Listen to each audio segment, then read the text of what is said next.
live and we are direct, and humanity is bearing us witness as we do so.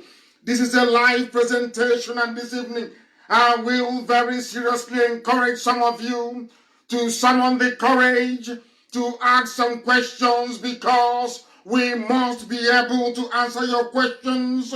We do take questions. We are not caged in a crumbling disease that's a rock.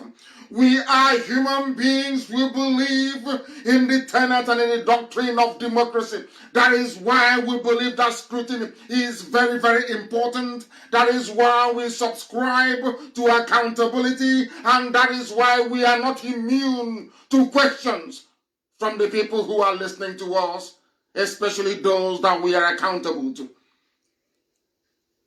Good morning, good afternoon, good evening, and good night to some of you. This Radio Biafra is listened to across the entire 24 time zones of this very world. People are listening to us live on my Facebook page at Mazi Nnamdi Kanu. People are listening via Radio Biafra page. Radio Biafra, the one with over 700,000 followers. Mazi Nnamdi Kanu, I believe that we are now approaching or slightly over 330,000 followers on that very platform. It doesn't matter what Facebook does. It doesn't matter how many people they allow to continue to listen to us. This very gospel must be preached. This very message of redemption the whole world must hear. Because we have come that darkness may give way to light. We have come that reason may prevail over ignorance. We have come that those who were previously blind in the spirit may be able to see once again. We have come that the truth may prevail. We have come that the kingdom of heaven may be restored upon the face of this very earth as prayed for by Yahweh Yeshua. We have come that the will of Almighty God in heaven, Elohim, may be made manifest in our time. My name is Nnamdi Kanu. I am the leader of the indigenous people of Biafra. I am the director of Radio Biafra. I am the director of Biafra Television. And by the very great special grace of Elohim that dwelleth in heaven, a servant of the wonderful people of Biafra. Once again, as it has become customary for us to do, I will encourage you to get your pen and paper ready. You can listen to us also, of course, via Radio Biafra app. We are on country radio, very, very clear and crisp. Download country radio app, search for Radio Biafra. I am not asking you to search for the radio station established by DSS. Ours is simply Radio Biafra. There are many others set up by the zoo in order to confuse, in order to lead people astray. Ours is simply Radio Biafra. If you go there, you listen to us. We are on satellite. Radio Biafra can be listened to on satellite. We are on Simple Radio. We are on tuning. Radio Biafra can be received across the length and breadth of Biafra land. Those who are fortunate enough to be able to do so. And we can assure you we are doing all we can to make sure we get 100% coverage across Biafra land. On FM, that is. I welcome you. I will ask you to welcome other people as well.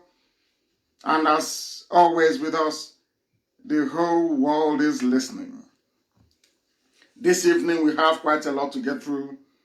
Therefore, I will have to dispense with every other protocol and delve straight away into our opening prayers. You will indulge me. I will continue to pray in the language of heaven. Somebody said to me that Igala is the language of heaven and not Igbo language. I couldn't help but laugh. I welcomed that very comment, but I respectfully and humbly disagree with you. And I will tell you why later on. Igala is an ancient language, no doubt about that. They are a wonderful people, not minding the attempt by the hordes of the Janjaweed Islamic Caliphate from the Sahel to penetrate and to destroy that very beautiful nation. This evening we must pray in the language of heaven, as I said, of which Igala is part of it, because Igala is part of Igbo and not the other way around. We must pray that Heavenly Father Chukwukika Abiyama may have mercy upon us. Onye nwanyị na Chineke na nke pụrụ ihe niile. Onye eluigwe n'ụwa na-agba akaebe ịhụnanya ya na ebere ya mara na ọmịiko ya. N'ime ndụ ndị niile bụ ndị ji enwe ntụkwasị obi. Onye na-adịghị agharịpụ ndị ya. Onye kwere anyụ nkwa n'ụtụtụ wee mezuo ya n'anyasị. Onye okwu ya niile bụ ihe na amen. Onye na-adịghị echigha azụ na nkwa nke o kwere ndị ya niile bụ ndị ji enwe ntụkwasị obi. Chineke nna nke ụmụ ogbenye. Onye si n'ebe ịkpọfa ihe kpọlite nwa ogbenye. Iwe tuo Ipob ugo. Iwe si anyị gbasa ozi ọma gị n'ụwa niile. Na ruo ebere n'ụwa sọtụrụ na ị ga-esi ya wee kpọlite ụmụ mmadụ.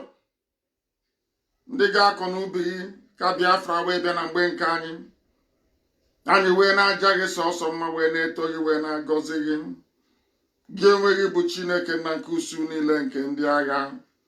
Ihe niile ikere eke na-erubere gị isi. N'ihi na ọ bụ ọlụ aka gị ka mbara igwe na-egosi.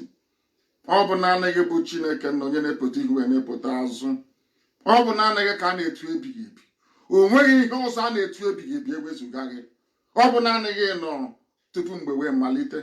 Isi ka ihe wee bata n'ime ụwa ihe wee bata. Chineke nna nke gbanye wee na-arịọ ka iwe nye anya amamihe n'abalị nke taa, n'ụtụtụ nke taa, n'ehihie nke taa. Agbanyeghị ebe anyị nọ n'elu ụwa nke gị nwee kereze ebube ngozi bụ ntụkwasị ụkwụ gị.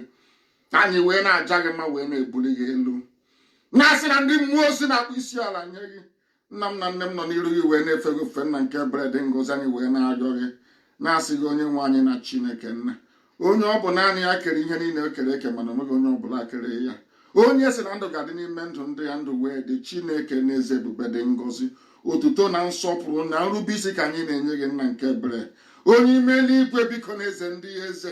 Ụmụ gị wee na-akpọ ọkụ gị n'isi ndị niile bụ ndị ji onwe gị gọziri agọzi bụ ụmụ Biafra n'ụwa niile ebe ọbụla ha na-anọ na nna nke bere dị ngọzi ka ị wee nye ndị mmụọ ozi gị iwu ka ha wee chebe ndị gị.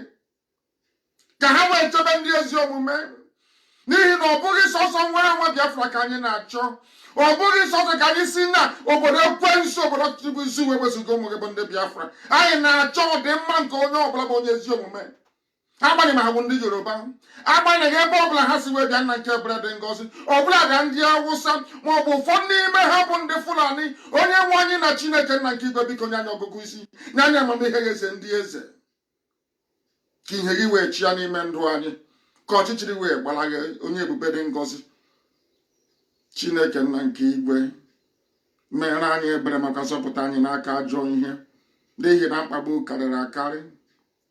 Ndị arịa wee jupụta ebe niile. Anyị wee na-arịọ gị biko ka iwe were ebere gị. Ka iwe were ịhụnanya gị. N'aka nri nke ezi omume gị wee leta ndị gị Chineke nna nke igwe biko mere anyị ebere. Bịakwa ka iwe zọpụta anyị ka Biafra wee guzosie ike. Ka ịhụnanya gị wee mụbaa n'ebe anyị nọ. Ka eziokwu gị wee duo anyị na njem anyị niile. Ka Biafra wee guzosie ike. Wee bụrụ obodo nke ahụ nke nọ n'elu ugwu. A ga-eji wee maa atụ. Ka ịhụnanya gị wee ebere gị wee bata n'ime ndụ ndị gị Chineke nna nke igwe. Ka ụwa niile wee si n'ezie n'ezie na ụmụ Biafra bụ ụmụ Chineke. Anyị wee na-aja gị mma wee na-eto gị wee na-agọzi aha nsọ gị Chineke nna nke ebere. Na-asị gị biko n'otuto niile na nsọpụrụ niile nja mma niile dere aha nsọ gị site n'ebighị ebi ma ruo n'ebighị ebi. Ise ise ise. Having prayed in the language of heaven, we must not hesitate any further. We will delve straight away into our presentation this evening, because darkness shall flee and light will come in. All those who have been planning, plotting, deceiving, All those who live their lives in deceit in the zoo called Nigeria. Today, we continue our dismantling of your lies. We continue the destruction of your deception. That the captives may be set free. I am not just fighting for Biafra. No, not at all. I fight for everybody who is in bondage. Inside Biafra land. Inside the zoo called Nigeria. Inside West Africa. Inside the whole of Africa. People who do not understand us, perhaps they wish to misconstrue what our purpose and our mission is. But we are not in any doubt. We know where we are heading to. It is to set everybody free. I do not hate anybody. God in heaven is my witness. Chukwokika Biam Elohim, Abase, Oluwa, Allah. No matter the name you call the Almighty, in his Shekiri, Elohim is called Olise, which is the same thing as Olisa. The same thing. Chukwokika Biama, the greatest of everything that is great, will bear us witness that we want everybody to be free. The same thing I want for Biafrans is the same thing that I want for those in Oduduwa. It's something that I want for the Middle Belt, the Gwari people, the TV people, and all the rest of them, the Bachamas. The same thing that I want for the Nupes, the same thing that I want for the Kanuris, the same thing I want for Hausa, the same thing I want for Fulani. God is my witness. I don't hate anybody, but I want you to come out of darkness into the light. And that light is Biafra. That is why we preach this gospel uncompromisingly. It doesn't matter who you are. It does not matter who you are. Once you stand in front of us and you present yourself as an obstacle, we will vaporize you. We will decimate you and tell you that you're worth nothing. Because this is a divine project. A project ordained in heaven, that black people may be set free. You may not see it now, but I ask you as you approach this lecture this evening, come with your pen and your paper. You will be able to appreciate where we are coming from and where we are going. You will know that your leaders are lying to you. Those who foolishly tag your leaders, you will know they are deceiving you. You will know they are the ones that their children are abroad studying, and you're dying in penury and in poverty. You will understand they are the reason why people are dying in their hundreds in Kanu, because there are no hospitals. They are the ones that brought in the Chinese. They are the ones that brought in coronavirus. They are the ones who do not care about you. We are the ones that actually care about your well-being and your livelihood. Only IPOB and nobody else. It doesn't matter where you come from. We are the ones that care about you. We are the ones who care for you, because that is the way that we are. If you come into Biafra land and anybody is treating you very badly because you are not an indigenous, you will find somebody from that same community rise up and ask, that man that you are persecuting, what did he do to you? That woman that you are persecuting, what did she do to you? That is who we are. A country founded upon fairness and justice from time immemorial. From time immemorial, in the world, the very ancient people of this very earth. Live and let live.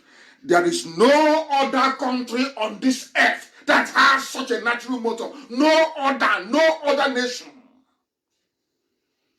People talk about fairness and equality. People talk about fraternity. People talk about perhaps democracy and justice. But in the ancient land of Biafra, there is an unwritten rule and unlettered code. That code is live and let live. Treat somebody else as you would like yourself to be treated. That is the meaning of Ebeberugo, but in case people can kukwaya. If you want something good for yourself and your children, so do other people have the same right to aspire to the same things that you want for your family. That is why we do what we do. That is the essence of the work that IPOB is doing. That is the very mission that Chukwuka Kabiam has commissioned us for. That is why Biafra will come in our time, that man may know that there are black people in Africa capable of civilization.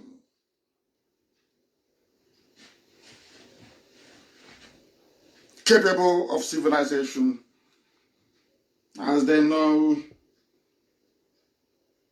as Justice Anya Mele will say, he's just made a comment on my page on Facebook. I don't spare anybody.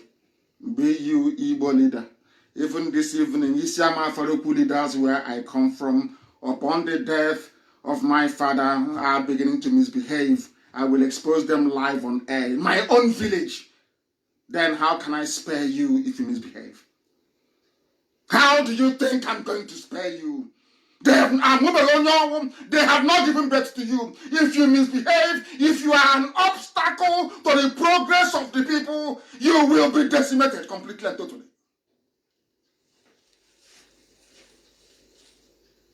You'll be destroyed.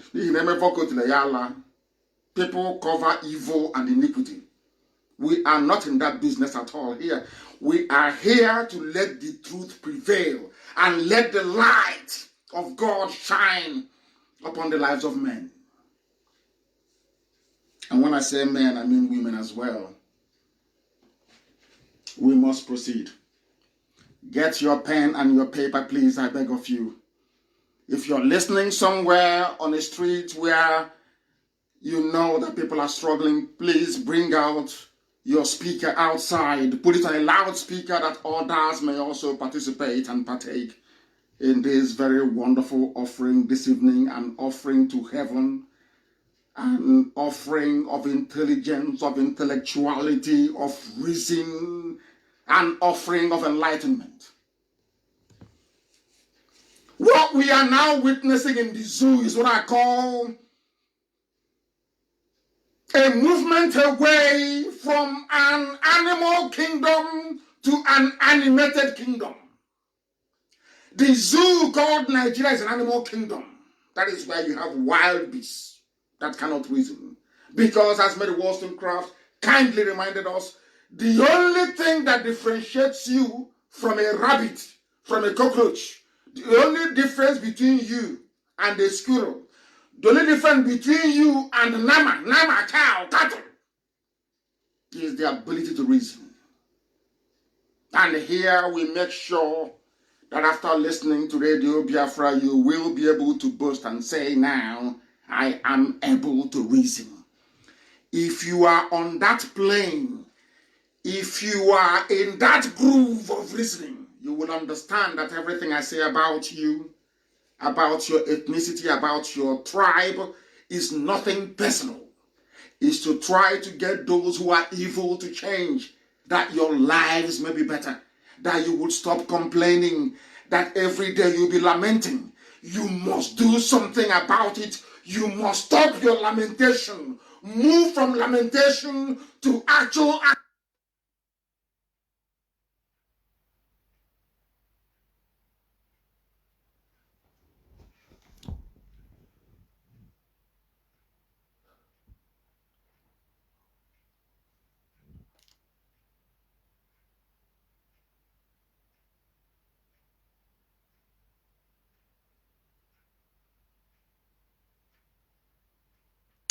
Don't be like a zoo scientist, always theorizing, always pontificating, always hypothesizing, never ever putting into practice all that they have learned.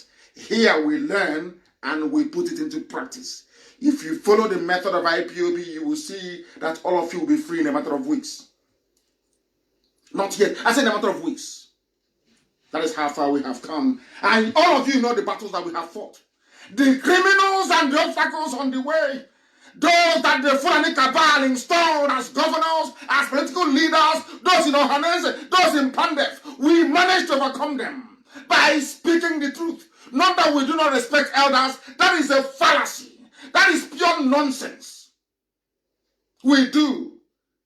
But not when you are in my language who say, okay, you are old and you're foolish. You're old and you're abusing little girls. You're a pedophile and you want us to respect you. You must be mad. You're old and you're going to Abuja selling your people and you're asking for respect. You're insane. You're an old man. And you see there is no road, no passable road in your land. No airport is working. Your markets are being burnt everywhere. Al-Majri will come in with their cattle, Mieti Yala terrorists will come in. Go to villages, decimate and kill, and you keep quiet. And you want us to respect you. Are you not insane? How can we respect Ohanese? When Fulani terrorists are in our land killing us and raping our mothers, they have not said anything. How do you expect us to respect a governor? When you are there, and this Janjaweed Mieti Yala will come and intimidate you, invite you to Abuja, talk to you like a child. They sodomize you from one dirty city in the north to another. They render you useless. They go to Supreme Court. They appoint you a governor. And you want us to respect you. You must be insane. I don't know why you're mad. You're a mad person, as Hupus on the mad is. You go and you pull your boxer shorts down. And your fellow men will useless you in the north. They use the Supreme Court to make you governor. And you think we're going to respect you? Are you not insane? Are you not mad? You are a governor. You are there and your land is being taken away. You are being harassed every blessed day. You cannot stand up like a man and defend your people and you want respect? You're a mad person. If the Yorubas can understand this, they'll be free. You will be free. The same thing applies to even the Alamajiri, the Janjaweed in the north. If they can understand it, they will liberate Kanu. They will liberate Zaria. They will liberate Kaduna from the shackles of Fulani primitivity. Nigeria is an animal kingdom. Now it is an animated kingdom. They have reduced the serious art of governance because governance is an art. Is an art. To govern people is an art. Mbakwa did it. Michael did it. It's an art. Even Awolowo did it. Tafawa Balewa even did it in the north. Amabele did it in the north. It's an art. That is how you can build industries. You can build schools and hospitals. That is how you can build roads. That is how you can provide for your people. That is how you can cater for the aspirations of those that have no hope. It's an art. Statecraft is called. But in the zoo, our collective stupidity, myself included, our hopelessness have allowed idiots to be in power. When we preached and said no election, you didn't quite understand where we're coming from. 1 minute they will say, oh, he's been bought over by PDP. The next one, oh, APC is paying him. Rather than do what is right, listen to your conscience and do what is right. After all, before you harvest and you feed, you go to the farm, you plant this very seed. You go and you nurture it. You weed. Don't you do weeding?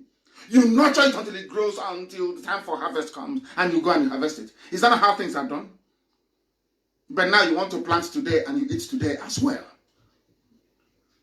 Go and look at all the food that you can go in and you buy immediately without them preparing. Are they not the ones that make you to become obese? Fast food?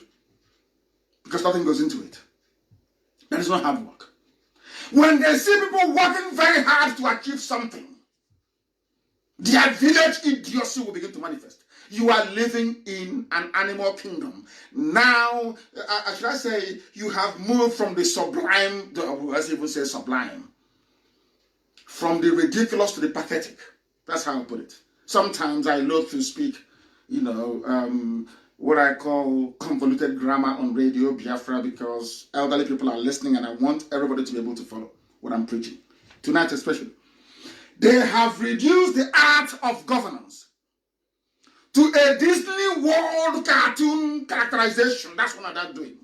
If you look at the video that they released of Aisha and the Jubril clapping with half of the face missing, you will weep for yourself.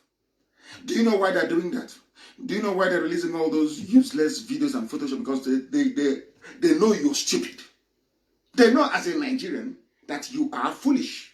That is why somebody can go inside their bedroom, concoct rubbish, and they give it to you. And you will swallow it because they know, because you are hopeless, you will swallow it like this. I'm not insulting you, I'm just telling you the facts. I am telling you the truth. If you sit down and you think about it, you will know I am trying to save you from your own ignorance, from drowning in your ignorance. To all those that worship Chineke Nabinigwe Chukwokika Biama Basimbon Olisa, as the Shekiri will call Elohim in heaven, Odise. My Yoruba brethren, they will say Oluwa. The largest of Yoruba land will say Olorun. The English will say God. Islam will say Allah. I want to publish one single picture. One single picture. There is no time for debate. I want to publish only one single picture this evening. Please, Amaka, put it on my page. One single picture. And I want anybody to look at that very picture. Anybody that has the fear of God, all those that say they are imams, all those that say they are the children of God, those who shout hallelujah every blessed week, I want you on my page, look at this very photograph, I beg of you, and tell me that that is Buhari with Aisha. During APC campaign last year, this is the man you voted for.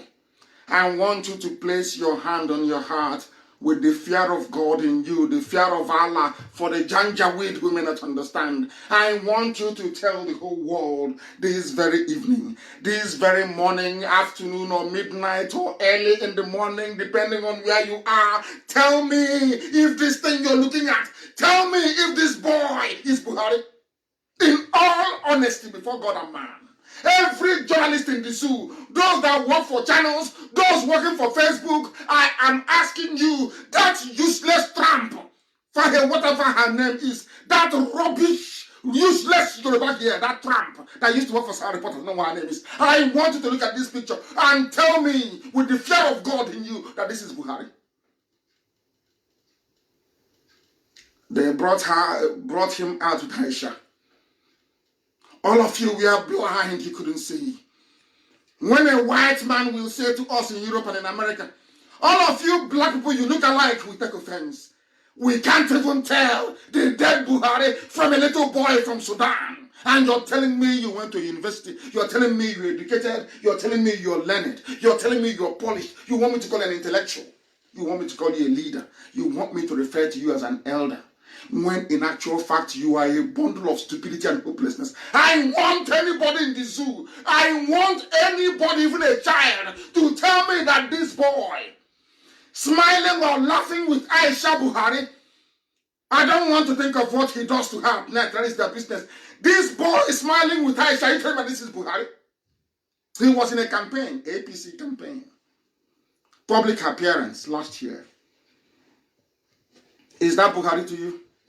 I want anybody who is listening, is that Buhari to you? If he is not Buhari, then where is the original? Where is he? It's a simple question I expect intelligent people to ask. Simple question. This man I'm looking at now, this one smiling like this, maybe he's happy with Aisha. I don't know what they have gotten up to the night before this picture was taken. But since this man is not Buhari, even in Islamic law and code, even in Islamic law, if it is anywhere, if they claim they are practicing through Sharia in the north, by now Aisha will be stoned to death for adultery and harlotry. By now, Aisha Buhari, the so-called wife of Muhammad Buhari, will be stoned in public to death for high adultery. But this is the nonsense. Those that call themselves a man, men of God, preachers of God. When I look at the zoo, I say, you people are hypocrites. You don't have men of God. You don't have men of God. Absolutely not. Because the likes of Desmond Tutu, does not exist in the zoo. The person who comes closest is Bishop Kuka of Catholic, the Catholic Bishop of Sokoto. The closest. The rest are all rubbish. Cash and carry men of God. I want any man of God inside Nigeria. I want, if you're an army officer, police officer, an orderly, a chaplain, I want you to look at this picture of a so-called Buhari in an APC campaign in 2019, and with all your conscience and your heart, tell me that this is Buhari. If, as we all know, that this is not Buhari, then where is the original one? Simple, common question. Instead of people to search for the truth. Because where we come from, we say, that truth is life. That for ye shall know the truth, and the truth shall set you free. People prefer to dwell in ignorance and stupidity. Simple question. There's no name the guy is insulting. No, I'm not insulting you. Tell me who this man is sitting with Aisha. Who is he? Okay, I agree. Buhari could be anywhere, yes. But who is this man? And why is this man sitting beside Aisha, claiming to be Aisha's husband when he is not? Does Islam permit that? All the idiots who are stoning people to death, cutting off their hands and not doing Sharia.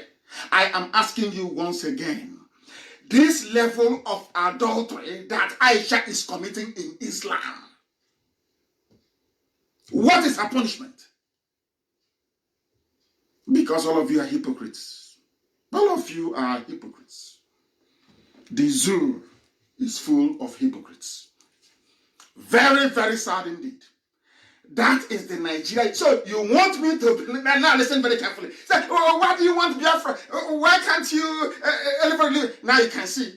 You want Nnamdi Kanu, as learned as I am, to stay in a country where, should something happen to a president, you go to another country, you recruit somebody, you bring him in. After extensive plastic surgery, sometimes with ordinary makeup, to look like Buhari, to look like my head of state. You want me to belong to such a country? I'll be carrying your flag, saying, oh, I am a proud Nigerian. When I'm looking at the face of a little boy from Sudan sitting beside Aisha, you have paid him $250 million, and he gets Aisha for free. You want me to look at this boy and be carrying green, white, green, and a proud Nigerian? Do you see why? All those hypocrites from Yoruba land that tell that little girl that used to work for Sarah. Do you see why I hate such people with a passion? When people see the truth, they cannot speak it. I do not mix with them. Liars, I don't mix with them. That is why I destroy them live on air. I don't believe in conjecture. Live on air. I'm lying. Live. The world will hear it. Look at the little boy. Can anybody please tell me if this little boy here is Buhari that all of you once knew? The answer is, of course, no. If the answer is a very simple, maybe because complex thought processes for black people is very difficult. So let's break it down. It's called bite size. I am asking you once again, this man you're looking at in this picture with Aisha, is this man Buhari? Simple. That's number one question. Okay, the answer is no. Then where is the man Buhari then? Now you see them. They no longer have anything to say. That is why I am seriously suggesting that every optician in Nigeria, those that sell glasses, every school of, I think it's optometry if I'm not mistaken, the school that deals with, is it for eyesight? Every school that teaches people how to, as they train doctors, I believe it's optometry, isn't it? Every school where they train opticians in the zoo should be shut down. If all of you are so blind, if all of you are so useless, you cannot tell Buhari from Jubril. This man sitting beside Aisha. That means that every school that offers any course in optometry should be shut down in the zoo. There's another picture that they themselves published. Because I'm not, the more you ask me to leave this topic, the more I remain on it.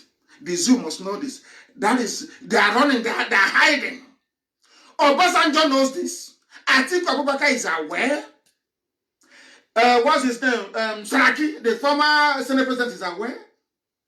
Sanusi, the emir of Kanu, is aware. All of them, they are aware that Buhari, that this little boy is not Buhari. They know. They know. Those working for Facebook, they know. Everybody have collected their own share. You know, it's Nigeria is sharing. They have shared their own money. So everybody else is stupid.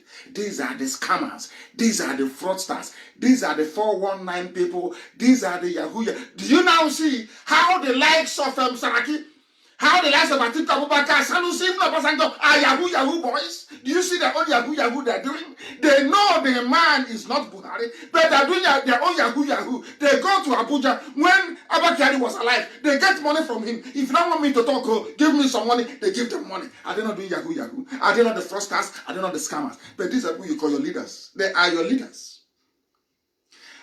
If you are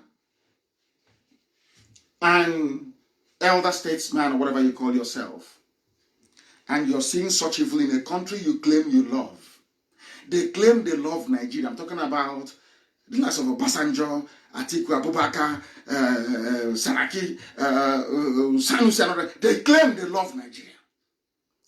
But you have seen evil, Ekwensu, the work of Lucifer before your eyes, and you are condoning it.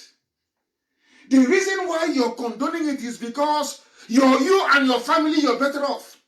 Your kids are studying abroad. You have houses and hotels in Dubai. You're making money out of a dysfunctional and evil system. You are making money out of the misery of millions of people. And because of that, you shut your mouth. You cannot speak the truth.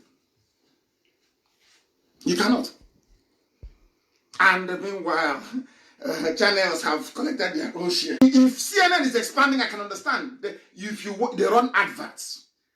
Every publishing house in the world, every media house in the world get advert revenues. That is how they make money. Even newspapers, those that publish online, hard copy everywhere. I have watched Channels TV from morning till night. I cannot count up to 3 adverts. So, Jimo,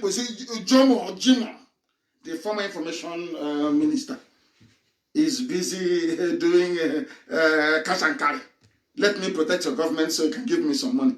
That's how they managed to open offices all over the place. Because go to channels now and watch from morning till night. Is there any advert? Do you see any advert on the TV? Then where do they get their money from? From where?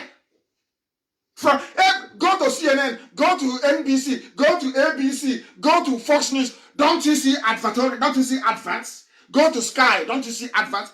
BBC does not do adverts because the license payers in England, in the UK as a whole, pay what is called a license fee. That is where BBC gets their money from. They don't run any adverts, but BBC get their money from the license fee payers.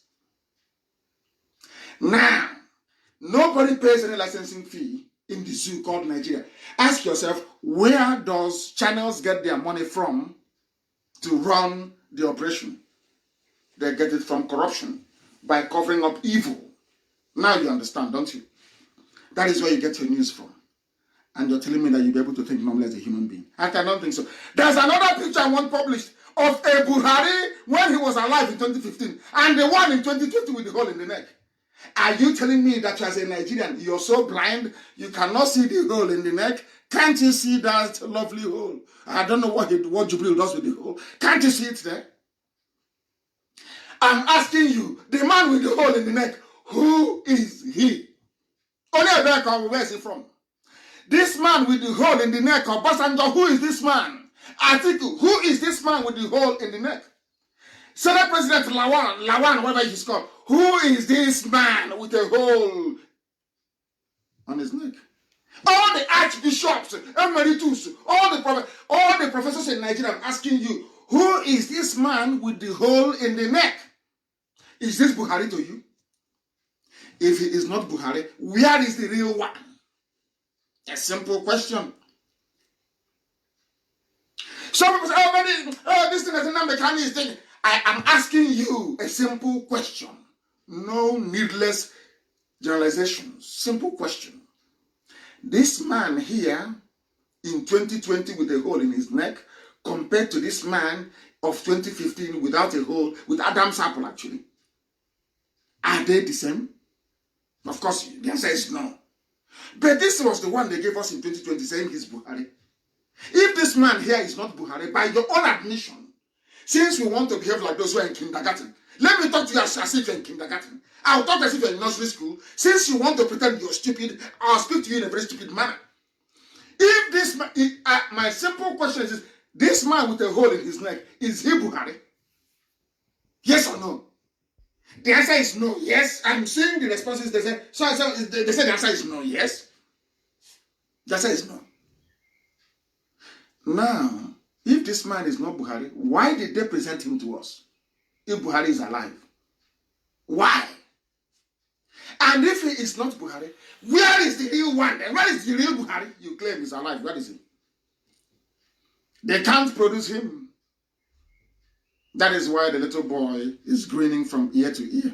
Because he has Aisha to himself. He knows where the husband has gone to. So why does he need to be afraid? You know, I'm sure that people that run after the wives of military men, you know how you're fearful when you're jumping the fence, going to see madam. You know how scared you are because the man is a military man. But does Jubril look scared? He's smiling, he's happy. Because he knows where the guy has been. He knows where Buhari has gone to. He's in a grave in Saudi Arabia. So why should he be scared? This is the fraud. A fraud on a grand scale going on in Nigeria before your eyes. And you pretend you're blind. You see a man with a hole in his neck and you're pretending. The newspaper editor of Guardian newspaper, you pretend you publish this picture. Vanguard, you publish it, you pretend. None of you can ask as responsible citizens, oh, how come Mr. President now has a hole in his neck? What's happening to him? You can't ask because all of you are in it together. All of you are in the fraud together. Tomorrow you come out and you complain what is happening in Black Africa. We don't have electricity, we don't have water. Can you see how you're contributing to the suffering of the masses? Channels TV, do you see how you're contributing by covering lies? How can people learn? Do you see how you're messing yourselves up? All your so-called intellectuals, always on TV talking rubbish. Can you answer a simple question? What is that hole doing on the man's neck? Who is this man with a hole in his neck? Simple question. You're running helter-skelter. The zoo is gone. I told them, I said to Chukwu Kikadam, you will destroy Nigeria. You will make Nigeria worse than Somalia, that they may know that you sent me. Eventually they will confess with their mouth.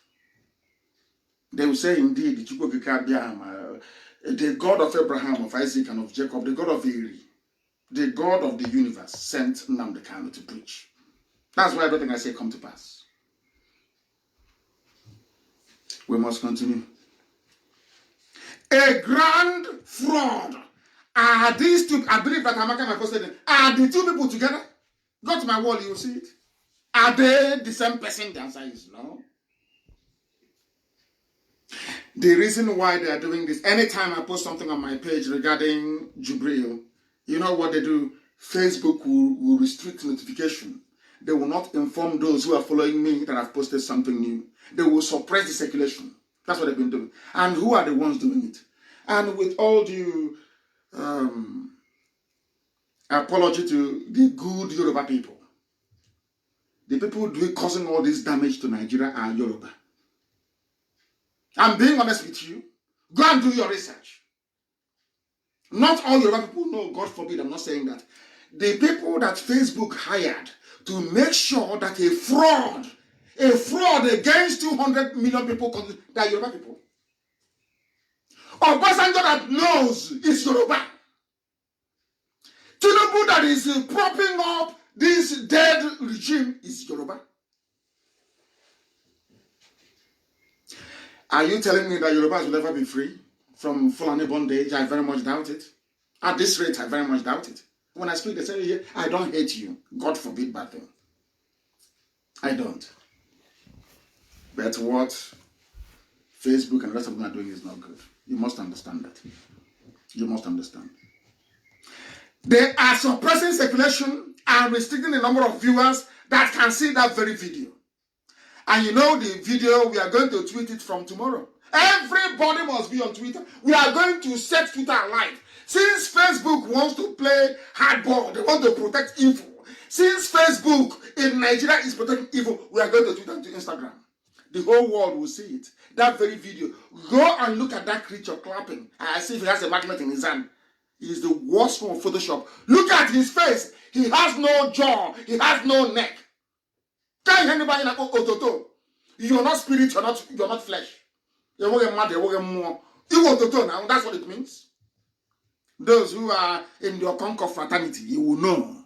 And by the way, Okonko that Igbo people have came from Anang in Akwa Ibom State. But Anang in Akwa Ibom State is part of South. Are you following? Anang, they have Okonko. I mentioned Ototo. So anybody who is in Okonko fraternity, if you're from Bende, you are in Okonko. I don't know if it has it. There is a masquerade they bring out.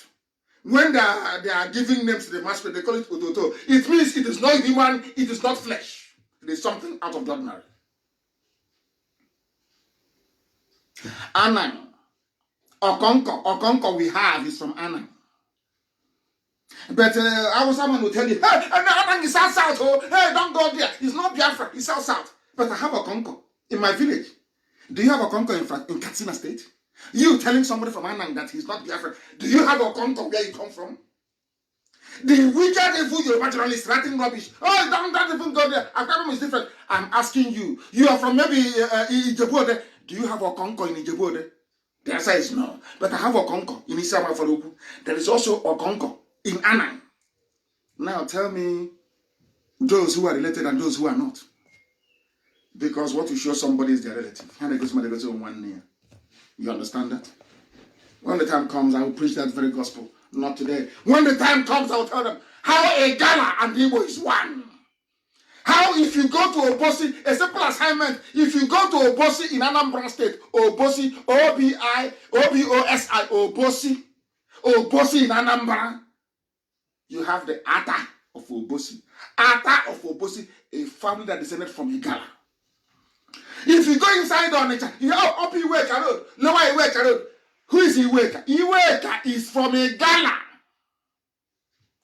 Who is the current Igwe of Obosi? Is he not an Igala man? But they say Igbos are domineering. If you don't know history, I'm telling you, I feel sorry for you. Igala and Igbo are one. Don't they have? I read a piece by the new Ata of Igala, a young man. By every indication, they have masquerade. The same masquerade we have. But Igala is not a part of Nigeria. And I'm asking you, those in Sokoto, do you have masquerade in Sokoto? Fulani, do you have masquerade in Sokoto? But you are coming all the way to Igala to come and claim Igala. Now you see. I'm now delving into history. The world is listening, so we must preach it. Some of you hear about Higede and Idoma. Inside Idoma, they have 4 market days. Eke, Orie, Afonkwo, true or false? I'm asking anybody who is from Idoma, true or false? Eke, Orie, Afonkwo, where else do you have that? It's not Igbo land. But yet, somebody will come from Guzo or Funtua to come and claim Idoma. That he says it's not. Don't come here. It's part of the north. And I'm asking them, those claiming that Idoma is not Biafra. I'm asking you a simple question. Do you have 4 market days? The answer is no.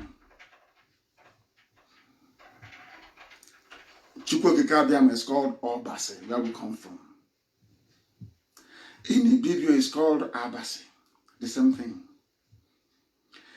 Our people in Anioma, our people in Obaro, in Anambra State, what do they call God in heaven? Oli Sabinigwe.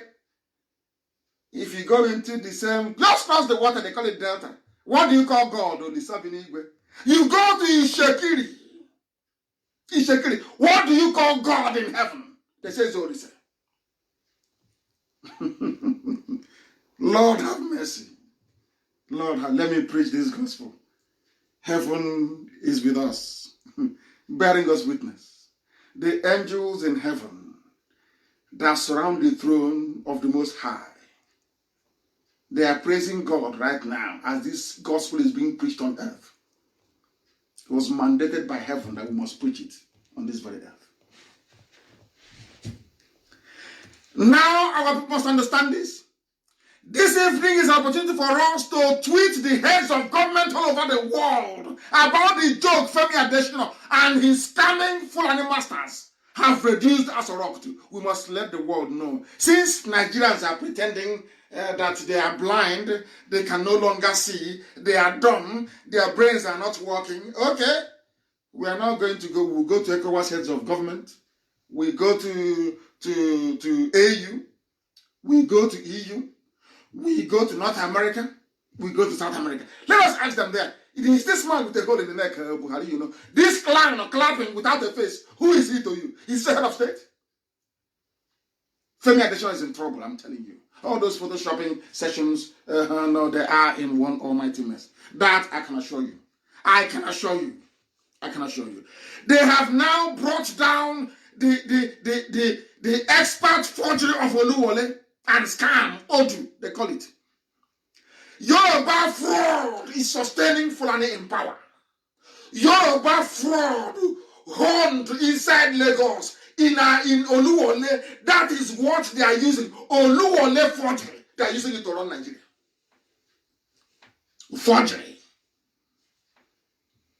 Oluwole fraud. Where they forge certificate and papers is the technical expertise. People are looking for jobs, there are no food, people are dying. The only expertise they can think of is forgery. Forgery to deceive and to lie.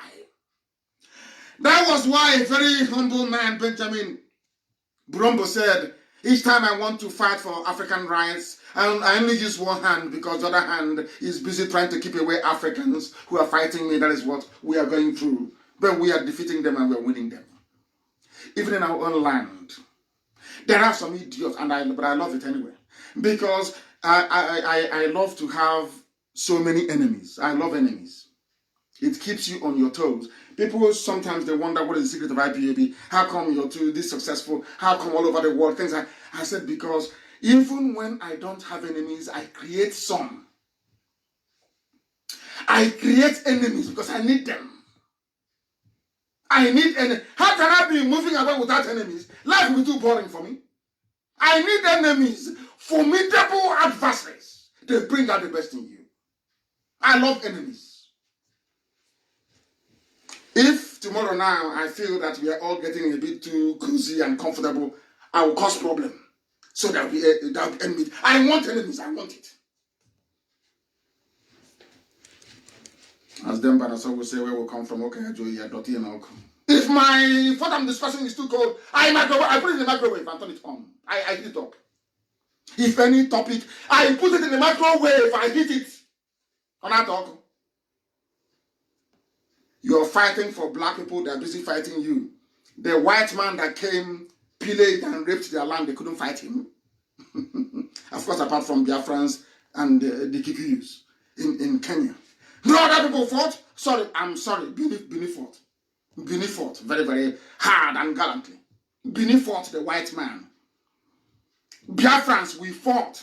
And for over 100 years. When Arochukwu fell in 1904, we went to the same Ahaba you see today, they are calling Delta. And we formed the Kumeku. The 7th of Arochukwu, we formed the Kumeku to fight the British. Every inch of the way. Did the Fulani fight the British? No. But they got everything. Because God has a purpose for all of us. Now listen. The liberation of a black man from mental slavery, which is what we are doing here. and self-induced stupidity with what is happening with regards to Jubril is the most difficult work for any liberator or activist to undertake. What we are doing is almost impossible. People have never done it before. Mandela came and fought for votes in South Africa, so white and black can be equal. Zeke came and fought for independence. Awo fought for independence. Nkrumah fought for independence. No group of black people has ever tackled what IPOB is tackling. What we are tackling, the eyes cannot see it. At least with a microscope, you can see coronavirus. You can see Ebola. You can see HIV virus. You can see SARS. You can see Lassa fever parasite or whatever it is. But what IPOB is fighting, you cannot see it. It is a spirit. And that is why in the Western world, when you conquer poverty or hunger or deprivation or shelter, they name you a saint. Because you have forced something that the eye can never see. Now listen carefully to me. What we are doing here is to liberate a black man from mental slavery, including those who are working against us inside Facebook offices in Abuja and in Lagos right now. They are busy working for the enemy to defeat a purpose that will benefit them and their generations unborn. But because they are black Africans, they don't know it. That is the problem with black Africa. That is the level of our stupidity. The people in Asorok deceiving everybody, they think they are doing something nice for themselves. They don't know they are damaging the future of their own children. They don't know it.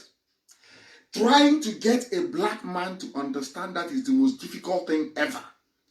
To fight a demon a black man cannot see is the most difficult thing ever. Most difficult. But that's what we're doing. And we are winning. An average black person has no pride. Because for you to have shame, you first of all need to have pride. For you to feel shame, you must hurt somebody's pride for them to feel shame. But we black people, we have no pride. Forget all the things you're hearing in the music they are playing. Rubbish. On average, we have no pride. Because if we had any pride, nobody will answer Nigerian. Everybody will come together and say, hey, this name was given to us by some white guys, man. Enough of this rubbish. Which name do you want us to bear? And they can have a name. If we had any pride, there will be nothing like South Africa. It will be called Azania. If we had any pride, the name of Africa will be Ethiopia and not Africa.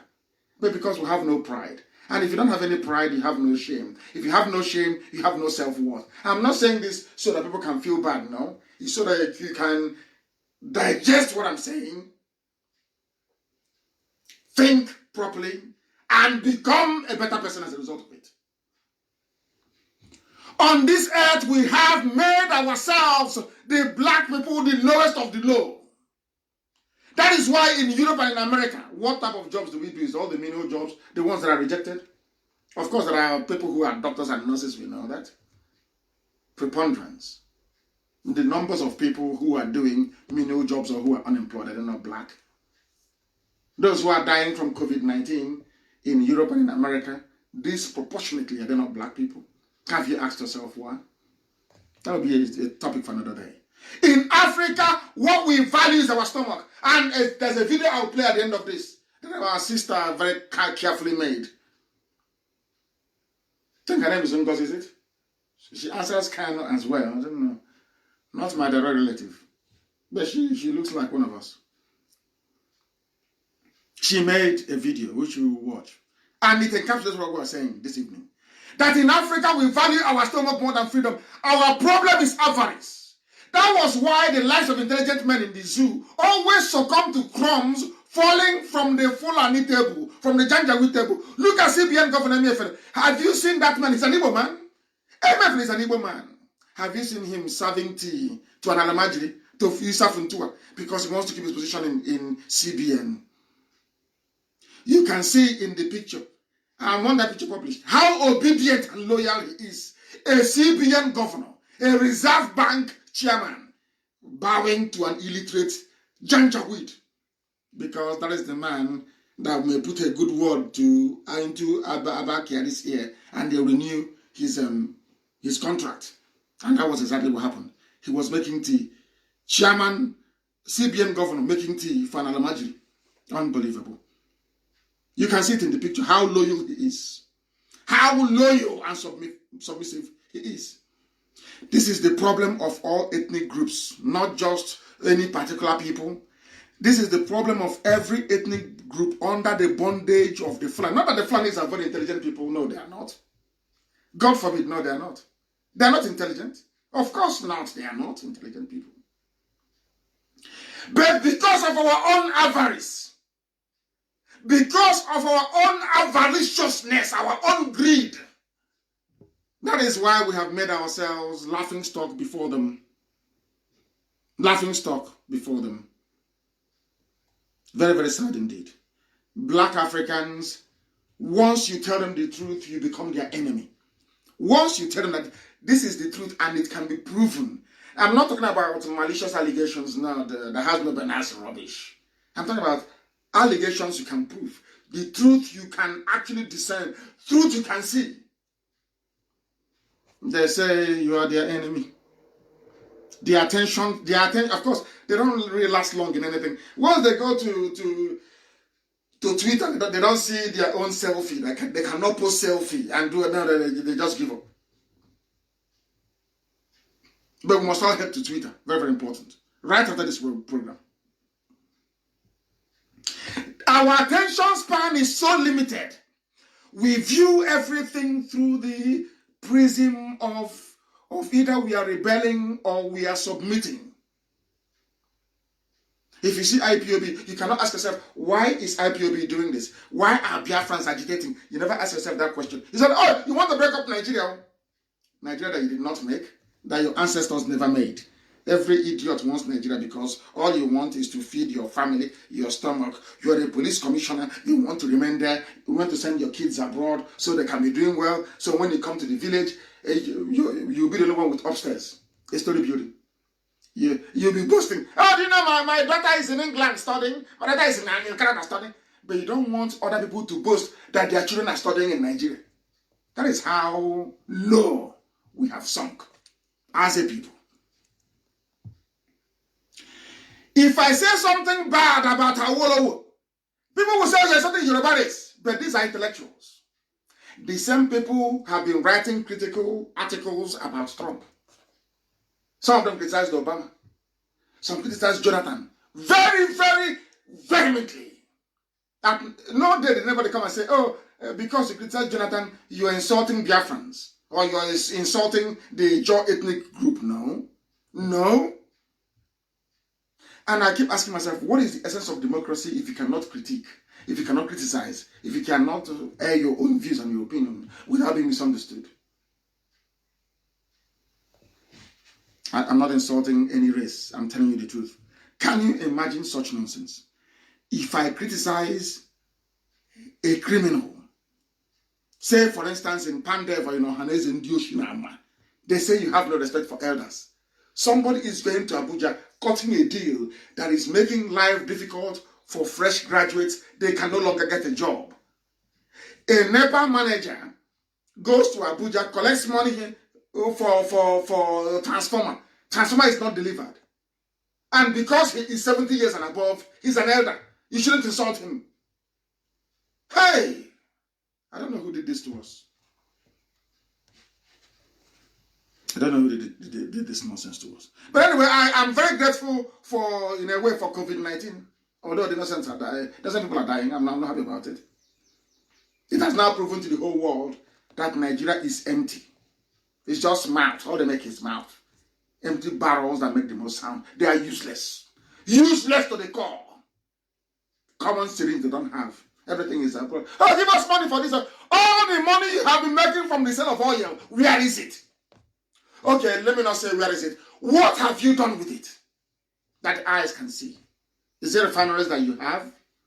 No. Well, so what do you have? Nothing. Is it this Ajokuta steel mill that you have? No. What do you have to show for all the years of selling oil at a premium? Nothing. And you want me to respect you. You're an elder statesman. You're lunatic. Elder statesman. After looting the treasury, you want respect. From who? Are you going to get respect from? From who? These fools, they read foreign journals and newspapers. They are commentators in columns every day. They insult other heads of state. They insult other people. Nobody has ever come up to say, oh, you are being an ethnic bigot. That's how foolish they are. They don't even know the meaning of democracy. They have no idea. That America is number one today all around the world is because of democracy and openness. Don't tell me about China, because everything that China has, they copied from the USA. It was intellectually stolen. That's what you probably went to the US. They stole everything. If you don't know, let me tell you. The only people on this earth that has the grace of God in heaven to advance the cause of humanity is Western Europe. Everybody else copied from them. That is the fact of life. If you don't like it, go and hit your head on maybe a transformer that's actually working, so you can be electrocuted. The only people with the grace in the whole world are Western Europeans. That's why everybody copied from them. China copied from them. Japan copies from them. Russia copied from them. Everybody, you must learn from them. Why?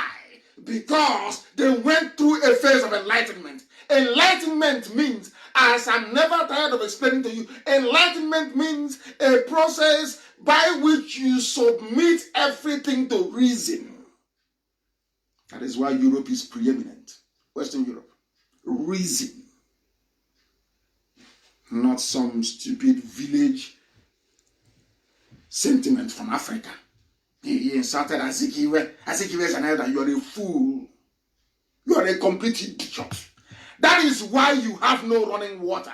You have no electricity. Because of your stupidity, you celebrate mediocrity and idiocy. That is why you are an idiot, living in the land of idiots, run by Photoshop.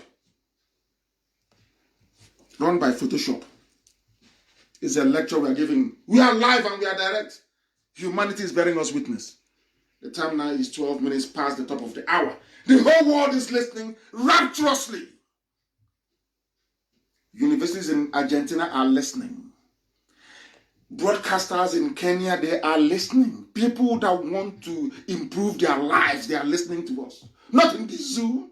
Tomorrow, they'll show you another picture. Oh, this is an interview. You don't look. You are blind. You are blind. You are blind. You cannot see. You're a rodent, a cockroach. You read foreign journals. They are doing very well. Every day, people criticize Trump.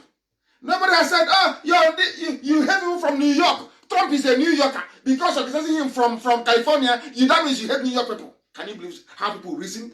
That claim they went to school? I will always stole money belonging to our parents, and you don't want me to say it. If I say it, I'm insulting Yoruba. You are an idiot. You are a complete idiot. You have no brain. Are you telling me if it were Zikiwe that stole money from the people that you forgive us? Is that what you're telling me? Is that what you're telling me? I'm asking you a simple question. Is that what you're telling me? That Zikiwe will come and steal all the money from Yoruba land and give you all 20 pounds. You'll be happy with it? And you claim you went to school. You claim you're intellectuals. Intellectuals about Qualcomm, village men claiming they're intellectuals. Mad people everywhere. I tell you the truth. If you don't like it, you go and hang yourself somewhere. I have no time to entertain black idiocy. I have no time for such rubbish. You cannot face your stupidity squarely. I will help you face it. All we know what to do is to respond to fear, not to knowledge. You respond to knowledge and not to fear. What I preach is knowledge, if you listen. If after tonight's lectures you are still in doubt that Asa Rock is empty, then you know that you are one of those Bill Gates and the Chinese should use for experiment. You are a complete idiot. Zoo people, zoo animals everywhere who cannot take half time to entertain idiots who cannot reason. Bill Gates should come and take all of you and Chinese for experimentation. You are useless to humanity. You are useless even to your village and to your family. You are useless because you cannot reason very well. Tomorrow now they come. For how many months Have you seen the person that says your president for how many months? I'm asking you, so-called Nigerians, how many months? The person that claimed he was campaigning for you to vote for him, how many months have you seen him? Ordinary, you are so foolish that ordinary live broadcast, you cannot hear from the idiot because it's not Buhari. And some of you are foolishly defending them because you're a black African. When they beat us up in China, it's because of idiots like you who cannot reason. When they insult us, it's because of idiots like you who cannot reason. Some of us, your shame is shaming me. You make me sick with your stupidity and your idiots. Make me sick to my stomach. I'm telling you the truth. That is why the Chinese are enabling you, taking all our mineral resources in conjunction with the state government. Umai. And Umai, he thinks he's saving his family saving money for his family for the future. Can you see how we reason? The Chinese are there. The same Chinese killing Igbo people in China. An Igbo governor invited them and they're in his state, digging minerals every blessed day. And to him, he's a smart guy. He's a smart guy now. He has smarted everybody. He's a black man from Africa and utterly useless. Another black idiot. Now, I want you to understand tonight the reason why the world insults you as a black person. It is your stupidity, your idiocy in your brain. That's your problem.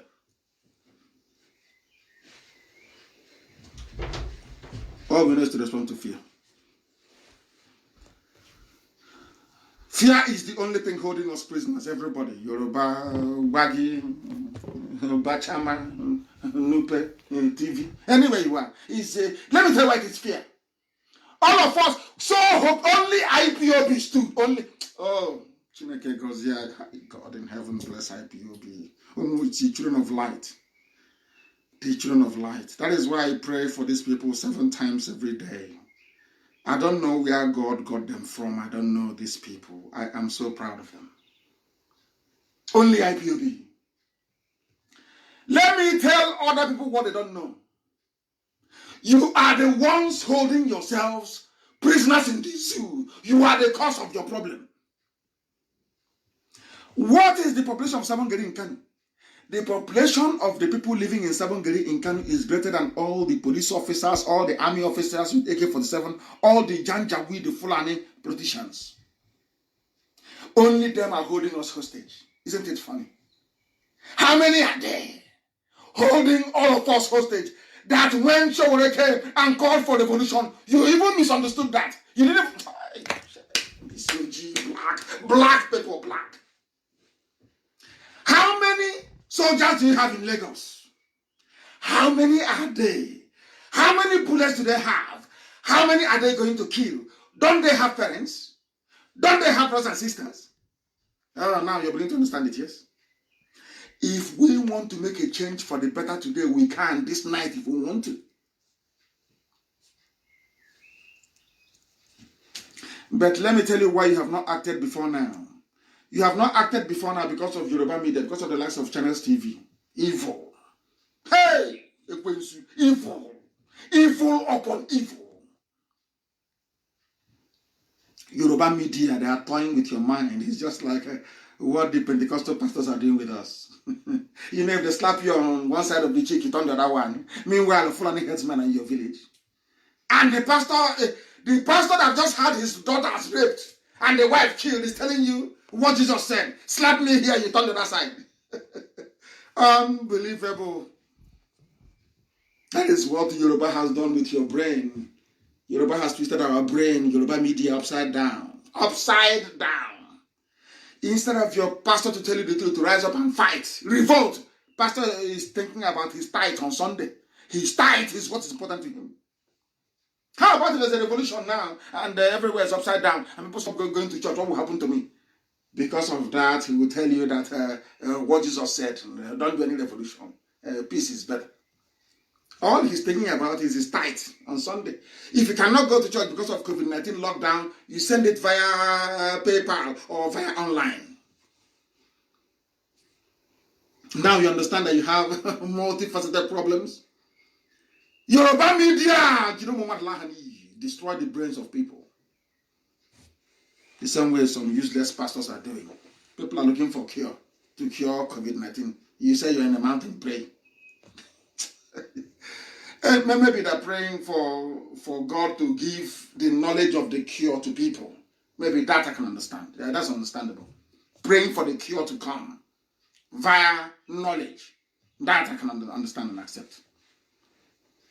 But here we tell you the truth. You may not like it, but it's the truth. It's the truth. Has anyone seen the interview concocted by channels for Yemi Osinbajo? A doctor. Hi. I don't know why people are this evil. I don't know why they're this evil. Channels TV. But anyway, perhaps in a very funny sort of way, it's a good thing that there is no electricity in the zoo. Otherwise, channels would have ruined everybody by now. A lot of people walking zombies. CNN is bad, but the channels is in the gutter. The lowest of the low. I feel, God in Jesus, I feel sorry for all you idiots that watch channels TV. I feel sorry for you. Look at the interview with Osinbajo. It's like something they did in a poultry. The left side is dark of the picture. Please, I can post it. The right side is dark. Look at the interview. Do you know we have gone and we have found the original tape where they cut and paste? I was looking at the man interviewing Osinbajo. The man was reading from Nokia touch phone. You are interviewing a whole vice president of the country. Nokia touch. That's what he was using to interview Osinbajo. And Osinbajo, look at him. Look at even his cap. His head cannot look at him in his cap. Photoshop upon Photoshop. Video editing upon video editing. And that leads me to believe that this night I'm saying it. Maybe tomorrow they'll give credit to somebody else. You know, Yoruba media, how they behave. Osinbajo is in trouble. What is the time now? The time now is 22 past 8. Write it down on a piece of paper. Osinbajo is in a very serious mess in Aso Rock. I cannot vouch for you if he's alive or dead. I cannot tell you if he's normal or sick. But Osinbajo is in a one almighty mess inside Aso Rock. Look at the video clip. You know, the love copying. They saw Boris Johnson, how he was clapping for NHS health workers in England. You know these people copy. Yoruba, that's what I have against them. Always copying. Never original. I grew up with a masquerade. Zebrodaya, original. I grew up with Kanu's Club in Aba, original. I grew up with Green Gory, original. I grew up with Nnamdi Kanu, original. No fake, no copy. I grew up with Lomaji Ugoji, original. No copy from anywhere in the world. Clean. Tell me any child of my generation that did not watch Kanu's Club. If you don't watch it, or even children's variety show, which we even participated in ourselves, original.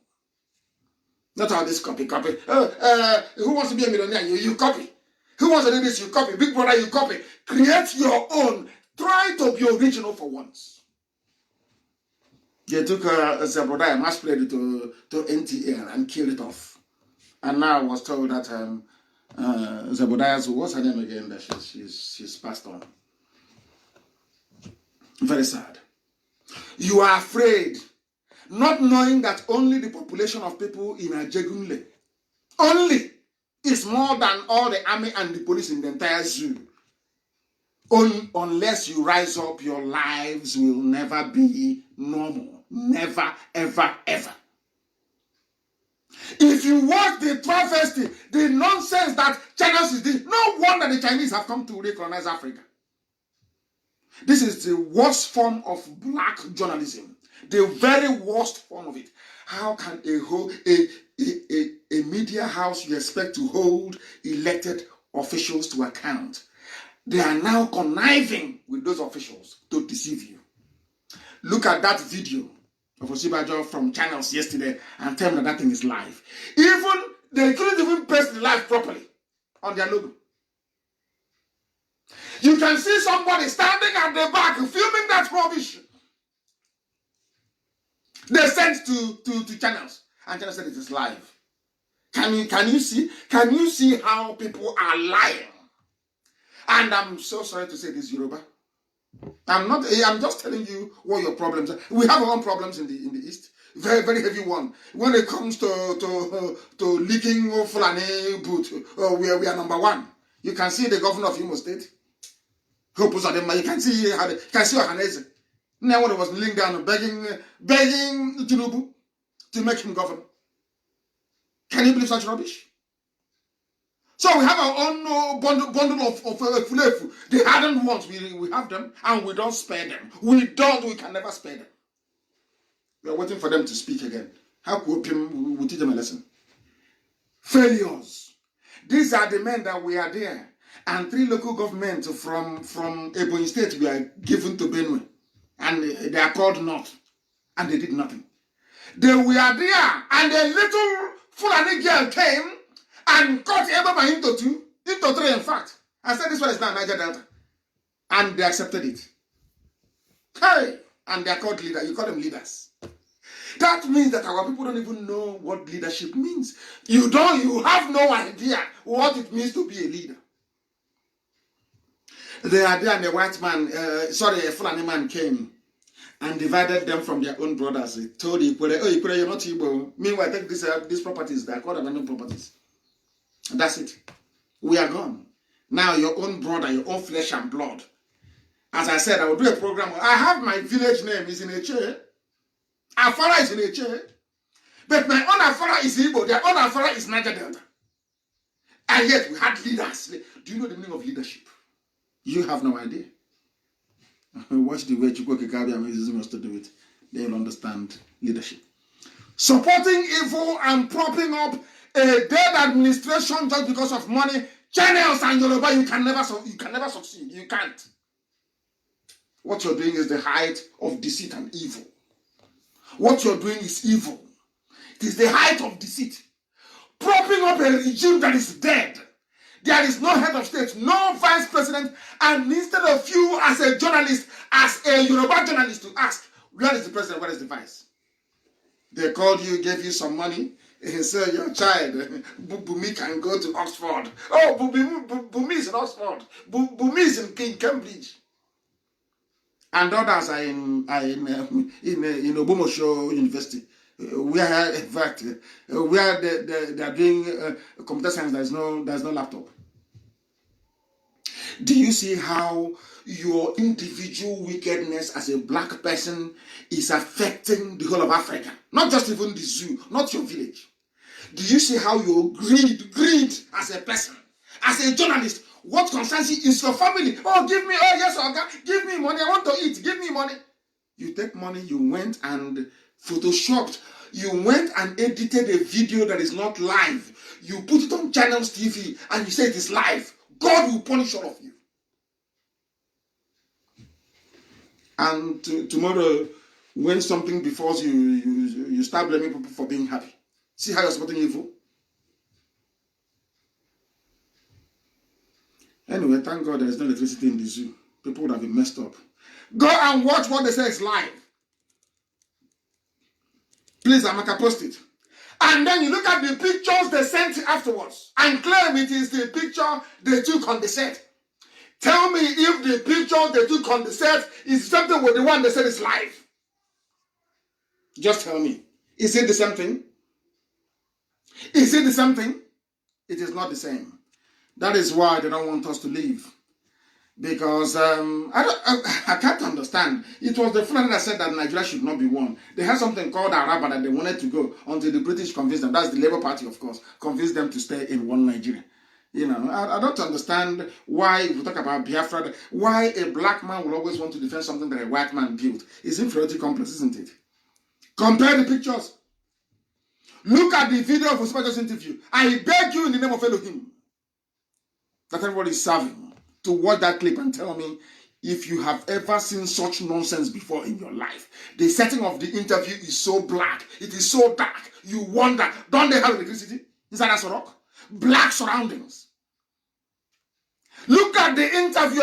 Please publish that very interview of Osibajo. Look at the Nokia touch. He's in Nokia touch to be scrolling up and down, pretending he's asking a live question. God forbid. Why are black people this evil? Why, I ask? are they this evil? When I speak, some myopic individuals will say that I'm insulting the Yoruba race. But frankly speaking, for how long will the Yoruba race continue to prop up this very calamitous evil regime in the zoo? For how long, Yoruba, will you continue to support evil? For how long? For how long, Yoruba? For how long will you support evil? There is no president. Yoruba, come out and speak the truth. Come out and say it. Nothing will happen. That's supporting evil because of 2023. And tomorrow you'll be in your New York or London. And they invite you to TV studio. You'll be talking, Africa is bad. We need to reorientate ourselves. Yeah. But now you're swimming in the ocean of evil. You can't remember. You're no longer. Tomorrow now, after sitting your own share, you run off from channels. You'll be saying, I'm a seasoned journalist in Nigeria. Things are bad because I don't. But you were part of the problem. How can you run an open democratic society without criticizing people? How, I ask? There are no sacred cows in democracy. People don't know the meaning of democracy. They don't know. Forget all these idiots telling you I'm a professor of this. I'm a rubbish. Their brains are empty. There are no sacred cows in a democracy. Because what you're pursuing are ideas, not personalities. Truth is truth. Falsehood is falsehood. A lie is a lie. No matter how you decorate it, it is still a lie. Africans have very short memory.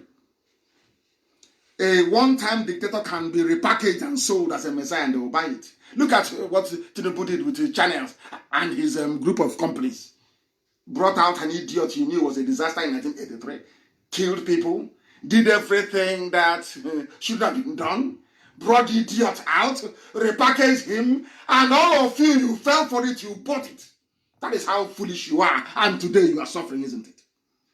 As a result of your stupidity. Result of your stupidity. And this is what Yoruba is supporting. People who are sophisticated, well-read, supporting janjaweed. I can't. That's what someone said, use the word sophisticated morons. I can't understand the meaning of it. I can't understand it. People that claim they went to Harvard, you are supporting Alamajiri in office. Miyet Yala, Nachinama. Miyet Yala and moving Nama is the one you're propping up. Tomorrow you used to be talking nonsense. Talking nonsense. You can colonize and dehumanize black people. Once you bring chocolate and wine, everything is forgiven. To them, the most brutal dictator can turn to a repentant Democrat. And they will buy the garbage easily. They will buy the nonsense. Now let's join the moving train. Oh. If you can't beat them, you join them. And then you want to have light and you want to have good roads. You want good schools and hospitals? You are insane. You can't have both. Black Africans, we love our chains. We love them. They are like ornaments. That was why Jerry Rawlings said, Nigerians love their oppressors. Nigerians still in love with their oppressors. If you oppress them, if you Photoshop, if you lie to them, they love you because Satan dwells inside them. That is why I said to them many years ago, the more churches you open, the more Satan is building a temple inside your spirit, inside your body, inside your soul. All of you are hypocrites. Hypocrites. Let me read what Rawlings said, not from IPOB. Jerry John Rawlings, the former head of state and president of Ghana, has said that Nigerians are still in love with their oppressors. They love their oppressors. Why? Because Yoruba would rather serve the Fulani than hear that an Igbo man is the finance minister. It's impossible. They don't want to hear it. Hey, they don't. It's better for Fulani everywhere. It's better for them. As long as Fulani is occupying the big house and make Yoruba man the get man, oh, the Igbo man can live in the gutter. He's a happy man. So in this life, the only thing that a Yoruba person aspires to is to be ahead of an Igbo man. That's his only ambition in life. If you can take, Fulani can take everything, it doesn't matter. As long as an Igbo man is beneath you, that's all that matters to them. It's not an insult, it's the truth. Ask yourselves, you know it is the truth. If not, why would you be serving Janjaweed that didn't go to school? Why? I ask you. Let us read what Rollins said. He said it when Showore went to see him. That was in 2019, I believe, last year. He issued a statement that said that Nigerians love their oppressors. You love them because you have very short memory. You love them because most of you, quite frankly, are very stupid. You're from the zoo anyway, what do you expect? Lousy, stupid people. Lousy, stupid people.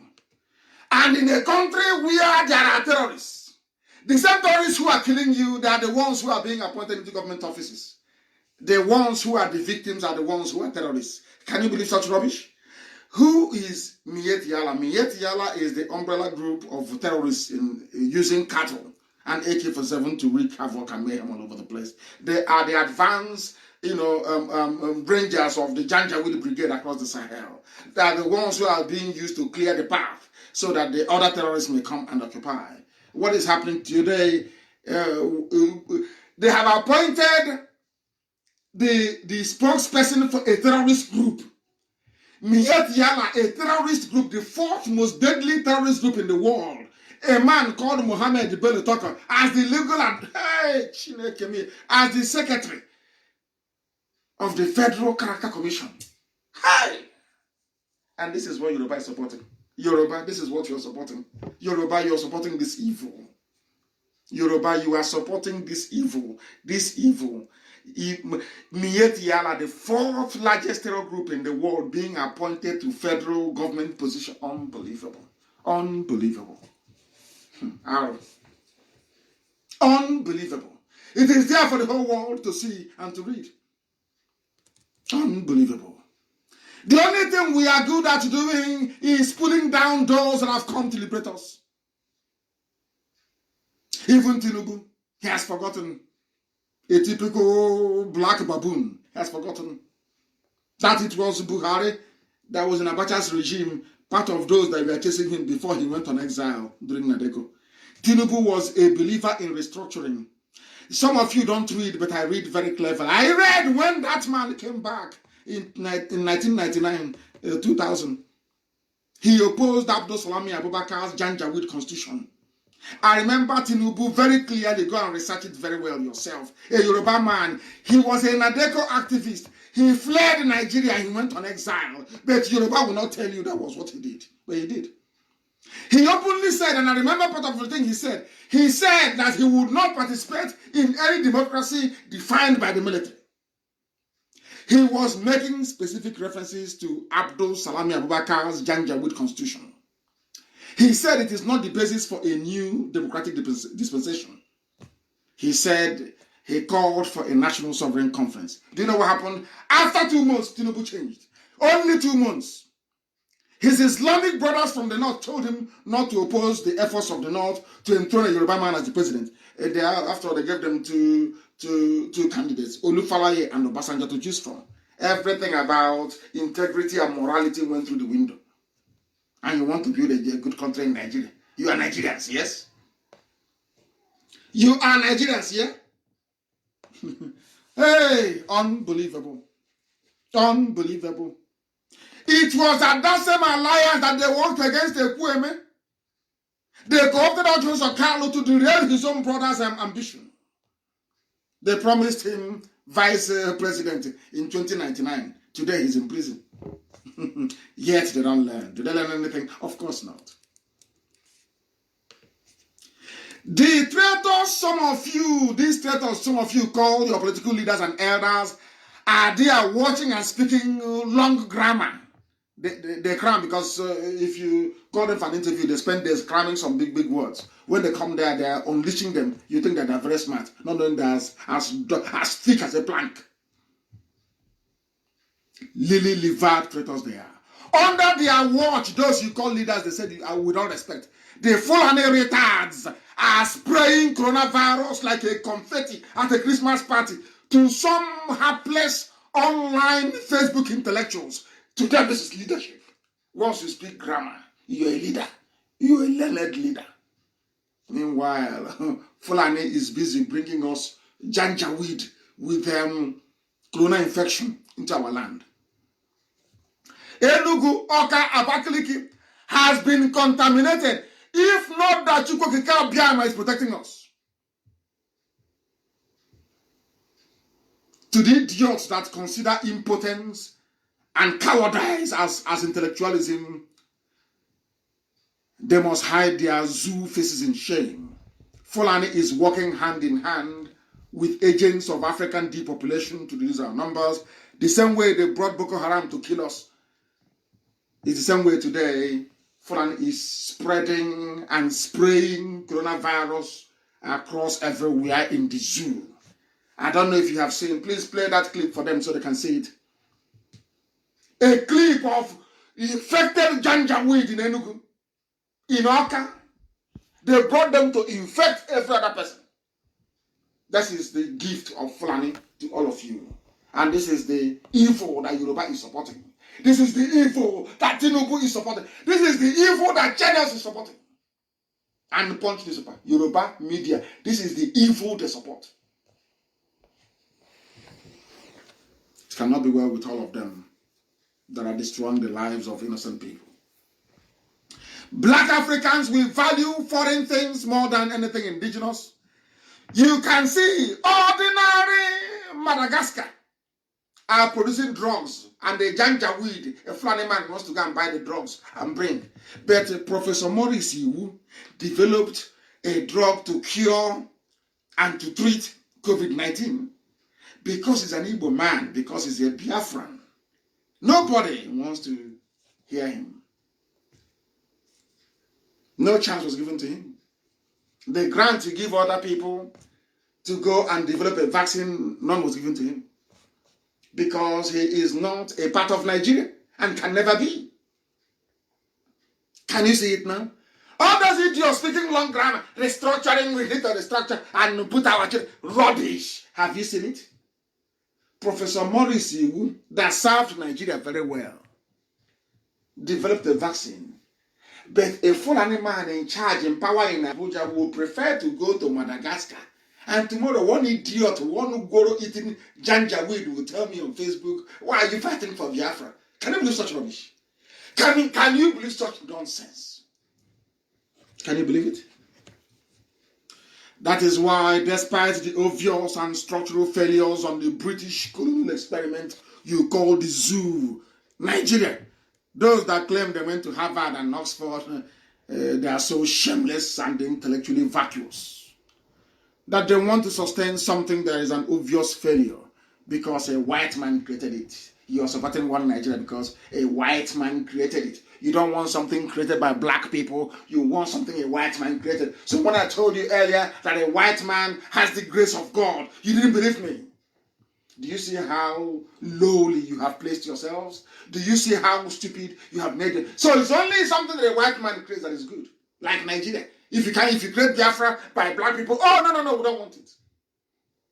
You need validation from a white man. Disgraceful. Absolutely disgraceful. That was the reason why a military man and a Yoruba civilian combined to kill over 5 million people so they can preserve what a white man created. Something that never existed before. Oduduwa existed before. Ile-Ife existed before. There was no Nigeria. But because Nigeria was created by a Beture, a white man, because of that, nobody should tamper with it. Oh. And you say, I'm black and proud. I'm a black African and I'm proud. But you're prepared to kill to preserve something that a white man created. Unbelievable. Unbelievable. The problem with black Africans is that very few of them are genuine intellectuals. The whole of Africa are not up to 6 intellectuals. The whole of Africa are not up to 6. Having a degree doesn't mean you're an intellectual. It doesn't mean that at all. The whole of Africa, we don't have up to 6 intellectuals. The whole of Africa put together, not up to 6. Forget all that rubbish. The elite. Leno Janjaweed is elite. I'm yet Yala. Now they've appointed him into Federal Character Commission. Tomorrow now, Miyet Yala Nachinama. somebody that moves cattle, you will become an elite. Only in Nigeria. Elitism. Hey, zoo. Unbelievable. Awolowo worked with Gowon. Awolowo was an intellectual. Worked with Gowon. An idiot in military uniform. They killed 5 million people, 5 million Biafrans because they wanted to preserve Nigeria created by a white man, Frederick Lugard, and a girlfriend. And these are nationalists. These are African statesmen. Tomorrow, some people will still call our an intellectual. I'm not going to argue with them. The problem with us is that we are messed up. You have in the zoo professors of virology, of microbiology, of molecular science. Some of you may even call them intellectuals, all those professors. But maybe after my 3 programs ago, you no longer call them intellectuals again. You've now come to your senses. The truth of the matter is this. A dim-witted individual answering to a don, a professor, raised on a diet of theoretical postulates and hypotheses is as useless as a roadside vulcanizer when it comes to tackling COVID-19. All your professorships are rubbish. You can't go to the lab, and all this big grammar and title does not make somebody an intellectual. You're actually a dumbass, I'm telling you. Very dumb fool. You don't know nothing. You cannot be an intellectual when you cannot intellectualize your way out of a common problem. That is why I know that only Biafra can save Africa. Only Biafra can save. Africans are in bondage. Only Biafra can save Oduduwa. And also the same Hausa people that have been suffering for a very long time. Only this gospel that we preach will set us free. Nothing more, nothing less.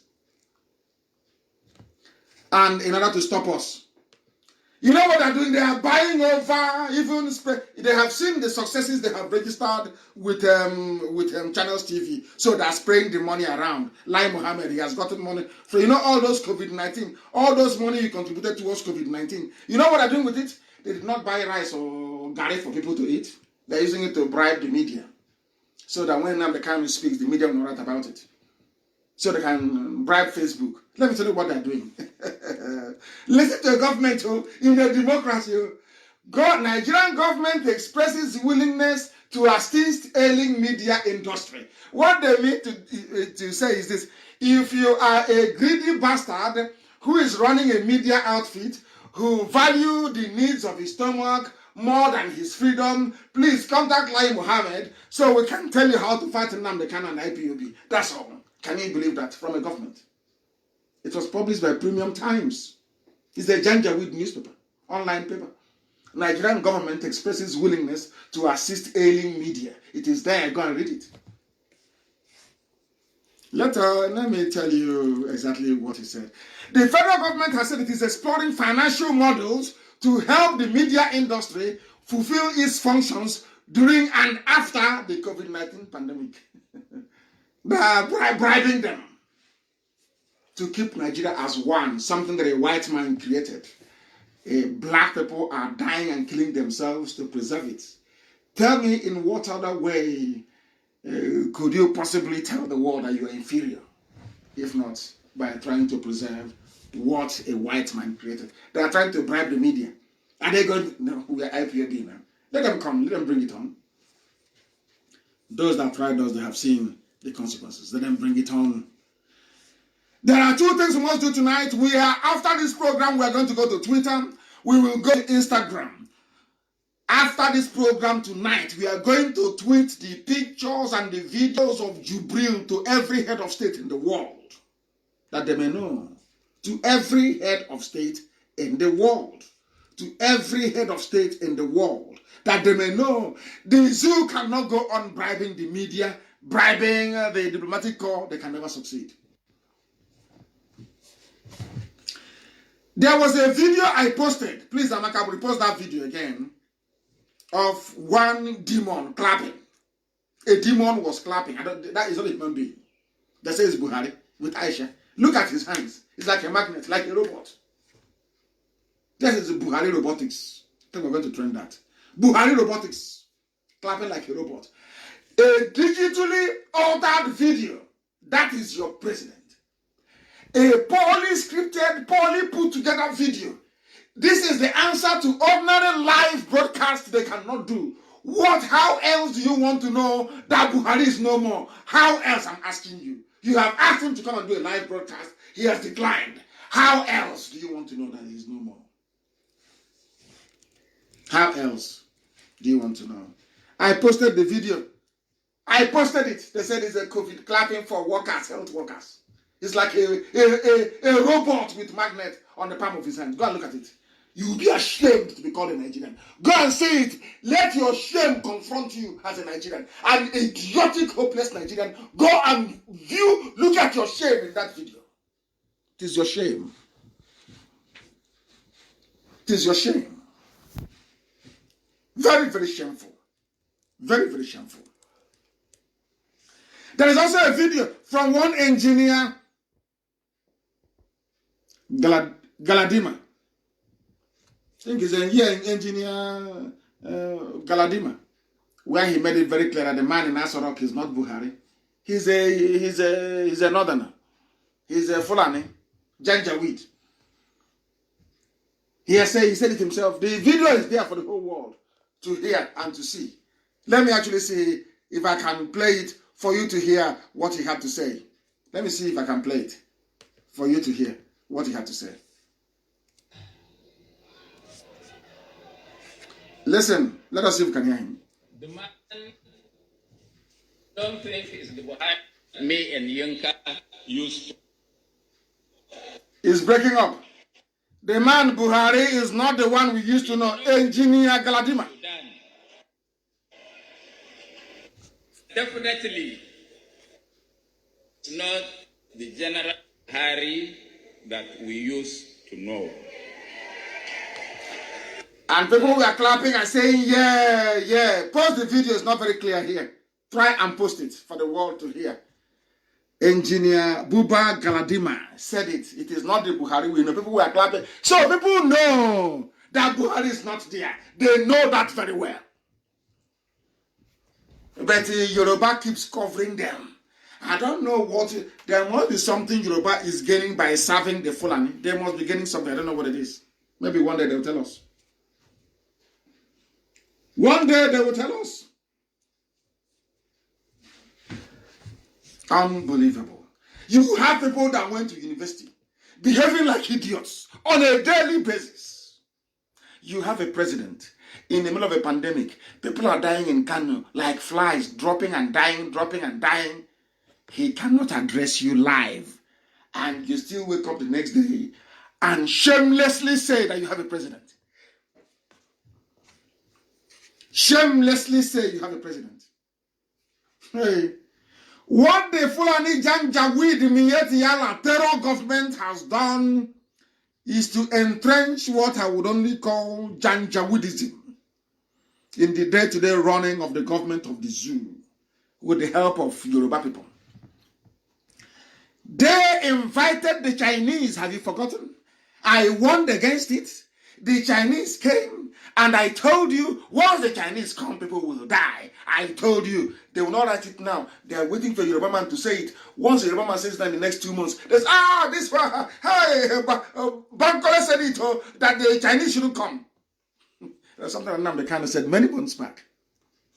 That's the way they operate. As I said before, as long as the Yoruba man is in front, as a Fulani can take it, as long as the Yoruba man feels that he is getting won over the Igbos, hey, Fulani can take anything they like. I told you that if you let the Chinese come in, people will die. I told you that live on air. I told you. Has it not happened? Has it not happened? How many of your prophets said it? How many? How many? How many said it? I told you the Chinese will come. You are going to die. I told you, mark the number of deaths you have now and how they will grow once the Chinese come. And what is happening today? What is happening? Now, what are they doing in Kanu? They invited the Chinese. They infected Galamajiris in Kanu. And now they're dispersing Galamajiris all over the country. And you're telling me that people are not mad in Nigeria? You're telling me that Nigerians are human beings? They are worse than animals, I'm telling you. Kuro in broad daylight. in broad daylight, not behind your back, broad daylight. They brought the Chinese. The doctors protested. They said no. They took them Al-Majri. They went to Kanu. They infected them. They are now dispersing them. Every state will give you 10 infected Al-Majri to go and do their work. And there, somewhere, Bill Gates is laughing and saying, I told you that Nigeria will suffer. Who caused it? Fulani government. In fact, I'm blaming the Yoruba. Yoruba, you people brought these monsters and put them and sustained them with your lies and your deception. With your lies and your deception, you kept Jubril al-Sudani in Asrock with Yoruba lies and deception. People are dying in Kanu. I blame the Yorubas more than I blame the Fulani Janjaweed. They caused it. They keep supporting evil, and evil will consume them. Evil will consume them. Very, very sad indeed. Very, very sad indeed. Extremely sad. This is terrible. The same people that are for centuries enslaved the Yorubas took a lot from them. Yoruba is still serving them. Oh God, I don't know. Maybe it's the Stockholm syndrome that they're suffering from. They have sought. I don't know. These are the people that you call leaders. For decades, they taught you to believe that your successful next door Igbo neighbor is your enemy. They have deceived all of you, and now they have failed. They have squandered all the money meant for you and your family. And due to COVID-19 lockdown, all of you are feeling the pains and the pangs of hunger, I would say. And instead of you to complain, they have even brought you death as well via the Chinese, via a vaccine that is untested, and now people are dying. They are silencing you so you can't even speak. That is why the good people of Kanu and Kaduna must have self-preservation first and foremost in their minds. I am not your enemy. IPOB is not your enemy. Biafra is not your enemy.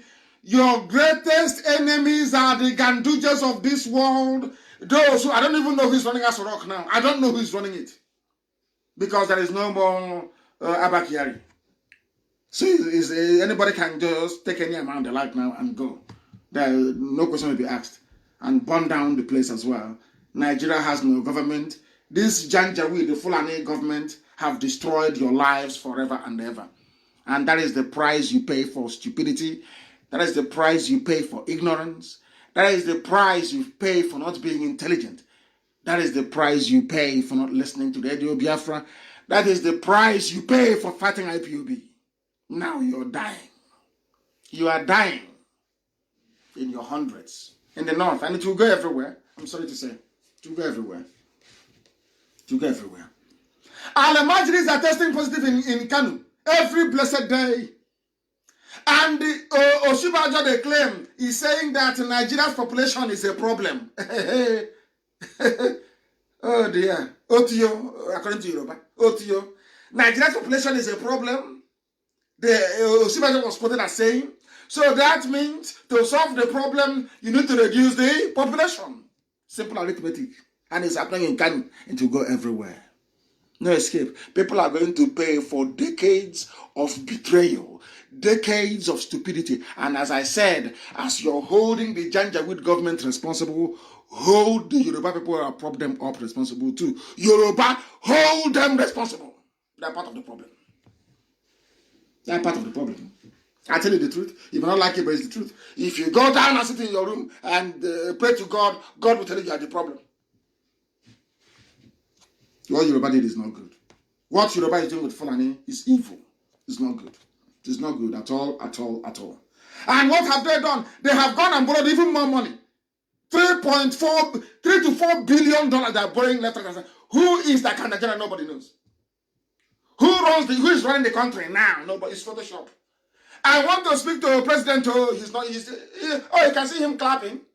How about the vice? Oh, you can see the interview. Can they come out so we can ask them questions about people dying in Kanu? No, you cannot see them all. According to channels. Hey, these are rabble rousers. They are causing problem. Leave our Nigeria for us. A trained journalist. And he's Yoruba. Hey! I remember journalism, my food. Tomorrow they'll say he's a seasoned journalist. Seasoned journalist. Seasoned in forgery. Seasoned in faking an interview that with Osibajo that was not live. Seasoned in producing a video of a lifeless and a monster pretending to be clapping. A seasoned journalist by covering the death of Buhari because Yoruba will get their own turn in 2023. And you're a patriot. You're a good citizen of Nigeria, yes? And you're there perpetuating evil. Your time now is exactly 9 o'clock. I must please indulge me. I have to preach this very gospel. If your data has run out, please go to your next door neighbor's house and listen. We must preach this gospel this evening. Our stupidity must be confronted. It's like a boil. Once you have a boil, you lance it, you open it. You cleanse it.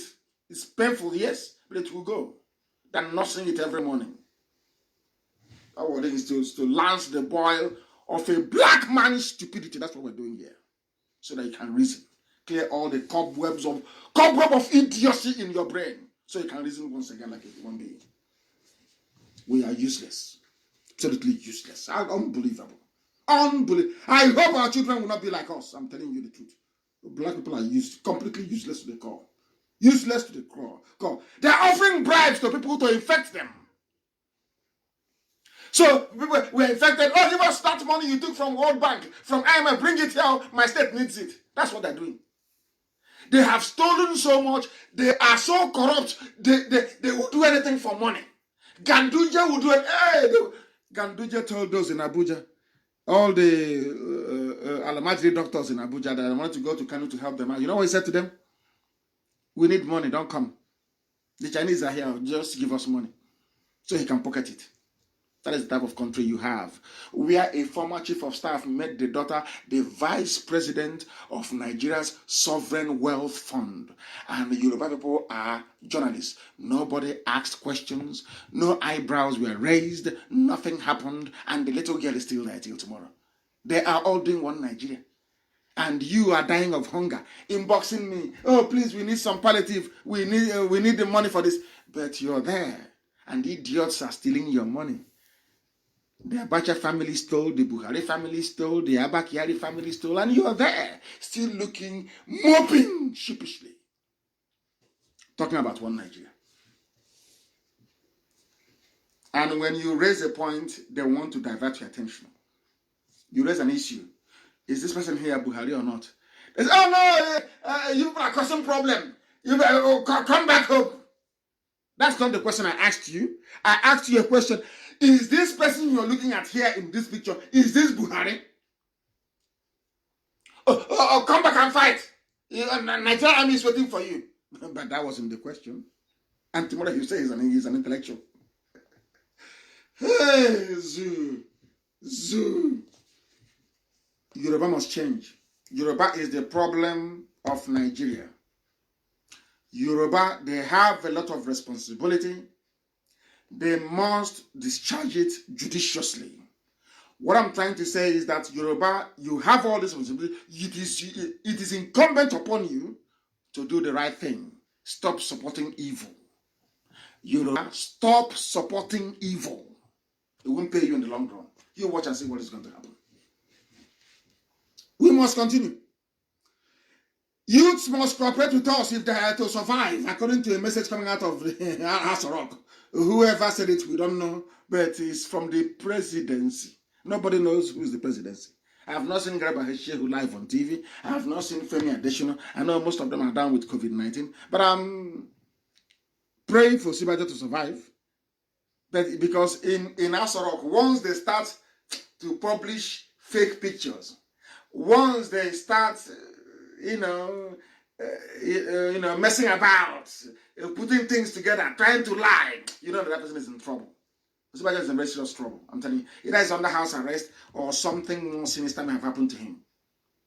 Yorubas, go and look for your son. Even if he's a prodigal son, go and look for him. But they can't look for him. Do you know why?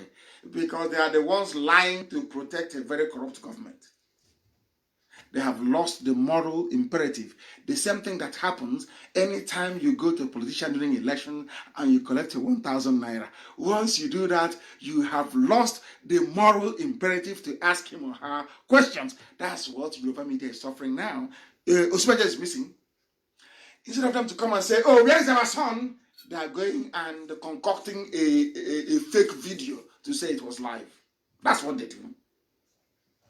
Because they have lost the right to ask difficult questions.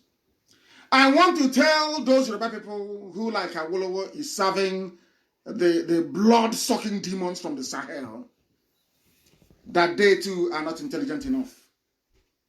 Do they actually think that a life of deceit is ever going to pay? I mean, those Yorubas working for the Janjaweed. Have you asked yourselves what became of the Hausa peasants after they betrayed their own kings? The same thing Yoruba is doing now. You've done it before, as I keep reminding you, with Afonja. You lost. The same nonsense you're doing now, Yoruba. Hausa did it. You see Hausa people? Hausa did made the same mistakes you're making now. And they lost all their land.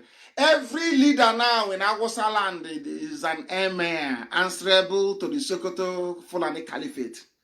Hausas were very stupid. If they will ever recover in life, I don't know. That is why they are dealing with El Zagzagi, because El Zagzagi is a true Hausa man. Do you understand that now, Yoruba? Yoruba, when are you going to learn?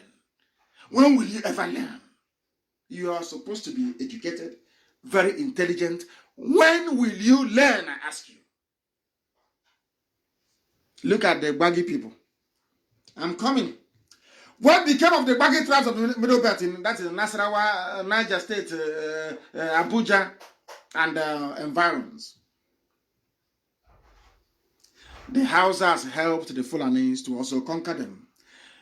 Whereas, had the Baggy people and the Hausas joined together to fight the Fulanis, they'll be free today.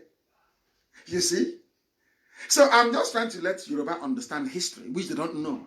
Or they claim not, they may know, but they claim not to know.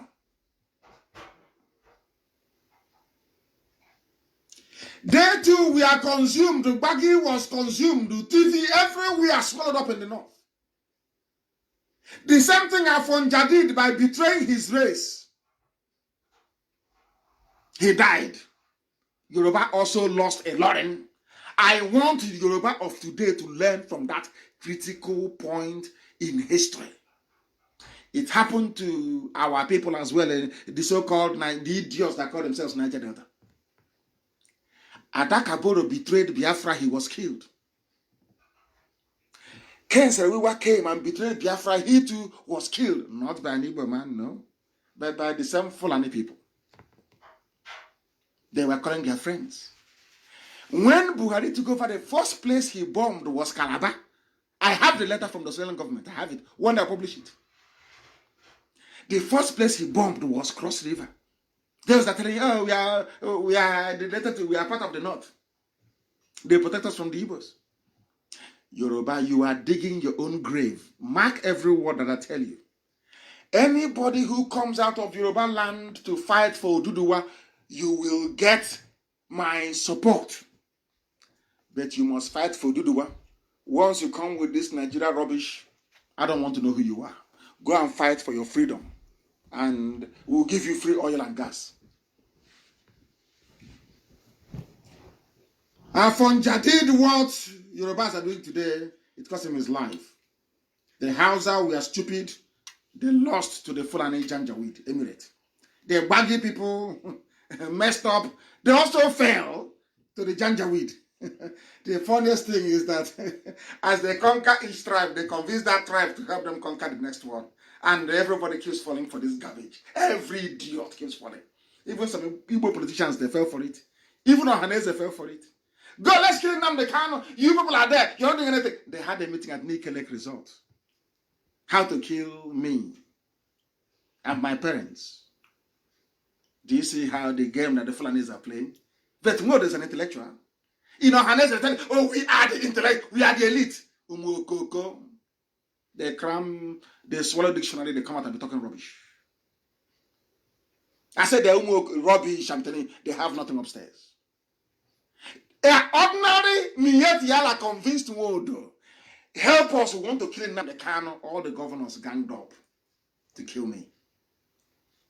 Ask yourself, can somebody ask Wodo, what wrong did Nnamdi Kanu actually do? Why do people want to kill him? Because the Fulani man asked them to. It's something that the Yorubas are doing. It's everywhere. Once they get you, they convince you, or they give you some money to turn against your people. That is why the Osito Jews of this world, or Jews of Kali, can see what become of them. But we are IPOB. Very, very formidable. We have idiots everywhere. There are some people that their mothers were impregnated during the war by Fulani. So when they open Facebook pages and be talking rubbish, don't blame them. It is the blood in them that is talking. Blame their wayward mothers. Don't blame them. Don't blame them. Yoruba must repent. They have to repent. We have the cure, Professor Maurice Iwu. He went on national TV to announce it. I have the cure for COVID-19. But because he's an Igbo man, nobody wants to listen.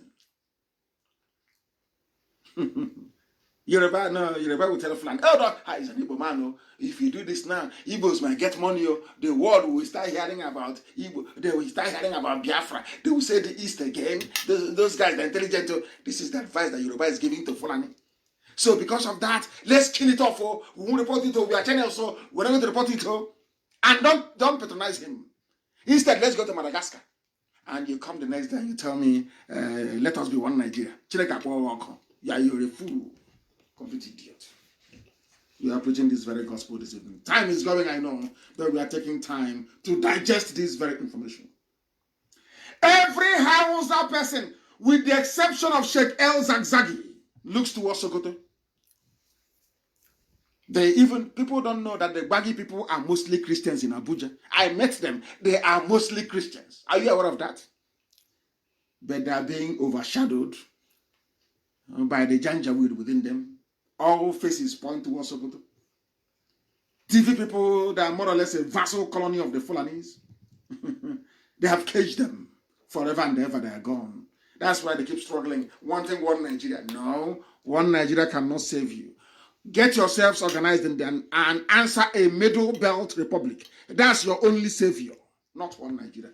They will take you. They will take this land, not just converting you. They will kill you and wipe you away and take over your land. And then you, in your next life, when they tell you to betray Biafran people, you will say no. It's a vassal colony. Part of northern Igala was also conquered. The northern part of Benin Kingdom was conquered. What the Fulanis have now done is to cement that alliance by ensuring that only Muslim politicians or their sympathizers hold elected offices or government appointments. That is why in the West they have Tinubu. That is why in the Midwest they have Oshomole. All Muslims. So you don't know. That is why they came to Abo and they bribed 4 traditional rulers. They said to them, we'll give you 4 million every year to convert to Islam. And 4 traditional rulers in Abo agreed. They took 4 million from Miyeti Yala and today they are Muslims. Something's happening in Imo State. Don't you know that before? Don't you know that before? Because they couldn't conquer Biafra land, they have now resorted to bribery and intimidation. Successfully converting 4 traditional rulers in Abo. They have planted hope on them as their stooge after they used and dumped Okurawosa. And who made it possible for Okurawosa to emerge in our land in the first place?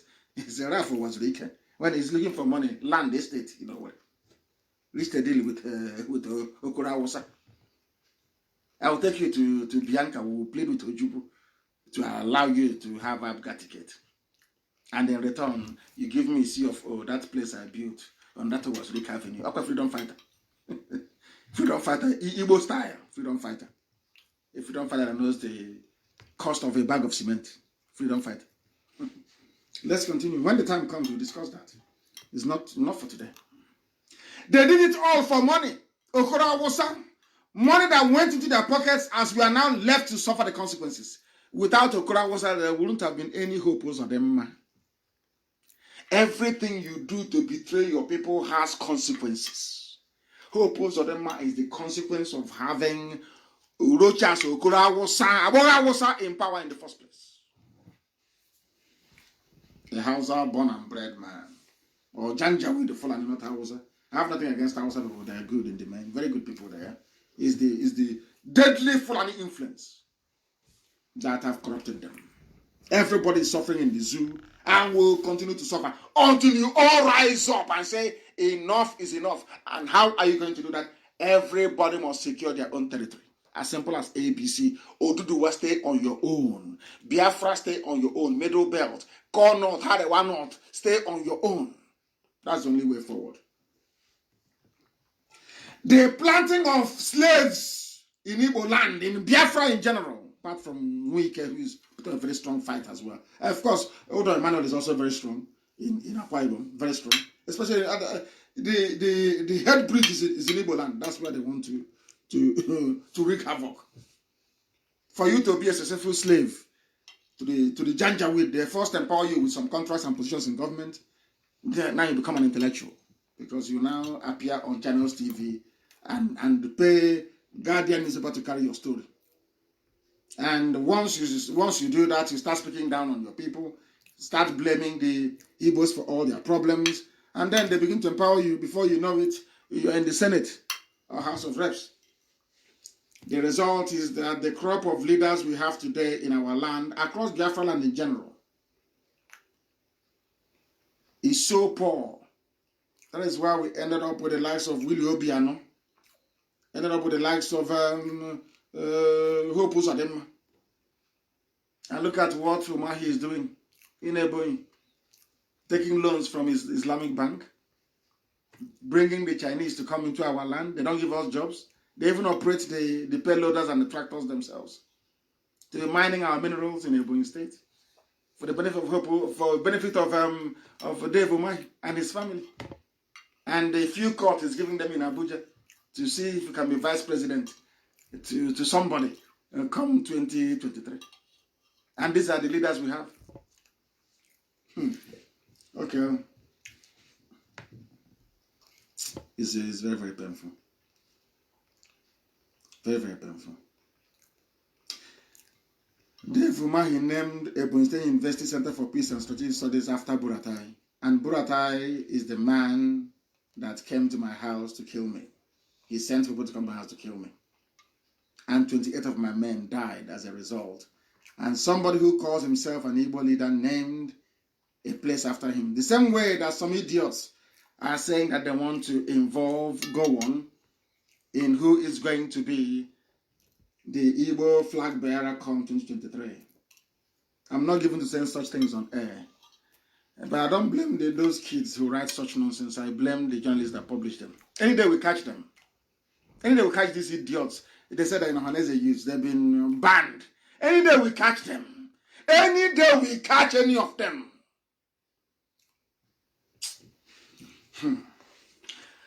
Go on that killed 5 million people you want to invite to help you select who will be your presidential candidate. Any day we catch it from Oketukwu Shimbuzo, any day we catch any of you, you regret the day you were born. For insulting Biafra, for insulting the memory of 5 million people dead, insulting the memory of children starved to death, insulting the memory of our soldiers, our grand soldiers that fought for 3 years with one hand tied behind their backs. You went to the media and you said you want to go on. It's like a Jewish man saying that he wants Hitler to come and select who will succeed Benjamin Netanyahu. I'm telling you the truth. I'm placing an order that is very nice. Anywhere you catch, go and give me the names of everybody who is in that Ohanese youth, that very wing, that publishes that will always publish crap after crap. Anywhere you're caught, anywhere we'll find you for mentioning go on. We'll find you. That you may know that every family lost somebody during the war. And you want to insult the memory in this month of May, telling us rubbish about go on selecting your next president in Biafra land? Okay. We'll catch you, and then you will know. If you like, hide under your sick bed in India, where you are. Anywhere you are, hide and be writing rubbish and giving to Daily Post to be publishing nonsense for you. You can never walk the streets of Biafra land again, I assure you. If you come out on the street in Biafra land, it's an order tonight against Oketukwu Singuzo. Anybody who is involved in any nonsense would go on. You cannot walk our streets anymore. You are finished. You are finished. You are finished. I assure you. You want to insult the memory of our dead? Because you have no regard. You want to be the next breed of saboteurs. I will set an example with you that others may learn. Others will learn from you. When they read the story of Oketukwu Singuzo, others will learn from you. That the era of tolerating saboteurs is gone. There is another idiot running his mouth in Lagos. He can never come home again.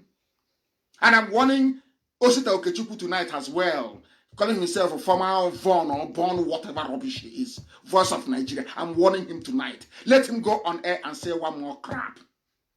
We'll deal with you. The era of coming and talking rubbish is gone. Gone. We are pursuing our freedom as a people. As simple as that. Mad idiots everywhere. Sabo will go, a new Sabo will come. Useless set of people. Useless people. Very, very useless. Very, very useless. Here we have a headline from some newspaper. Killer hates men, not terrorists. By the presidency, you're claiming you have leaders. You claim you have leaders all across the whole of the zoo called Nigeria. You're a leader. You're a journalist. You're an intellectual. And you're there. A government will come and pronounce that people who are sacking, raping, pillaging, looting and burning down villages are not terrorists. Today they've been rewarded with secretaryship of the Federal Character Commission. These are terrorists. Innocent people are in jail, in Iguacha, in Omoahia, in everywhere. And you're claiming you're an intellectual. Let me see another idiot that will write one junk again and tell me he's a Nigerian intellectual.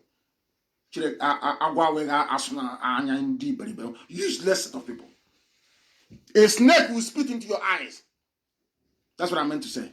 That's why I said it in Igbo language. Useless intellectual. You are an intellectual. A terrorist is now the secretary to a Federal Character Commission. A terrorist, confirmed terrorist. The fourth most deadly terrorist group in the world. Are you an intellectual? Intellectual, I say in a zoo. Yoruba, go and form Oduduwa, and I'll support you. All this nonsense with your one Nigeria, I'm tired of it. I know there are a few Yorubas that cannot be saved. Those in Ilorin, they are gone. You cannot save them. Those ones are gone because their allegiance is to Sokoto. They are gone. The Yoruba in Ilorin, they are gone forever. The most useless set of people on the face of the earth. There are two things holding the zoo together. One is Photoshop, and the other one is the Fulani dominated military. That's all. The first one, which is Photoshop, Chukwokikabiam in heaven, the God Almighty have used IPOB to destroy. We have destroyed them. The rest is for everybody to get together and know what to do about it. But I'm also telling the people serving in the zoo, army, and police, remember where you come from. Remember your people. Those who are police commissioners, those who are police, DPOs, those who are army officers, remember the people in your village. When they are giving you an order, promising you money or maybe a little 2x2 flat in Dubai to lead an attack squad against your own people, you should tell them no. You will not do it. Or you tell us before they come so we can deal with them. As we have been doing in secret, of course. We must continue. Yoruba must also remember about the beheading of a Yoruba woman, a preacher. Because the people, the Igbo Catholic priests that were killed, the seminarians in Kaduna, they were killed because they were preaching Jesus. And you're telling me you want one Nigeria. They were slaughtered in Kaduna. Before that, a Yoruba woman was beheaded.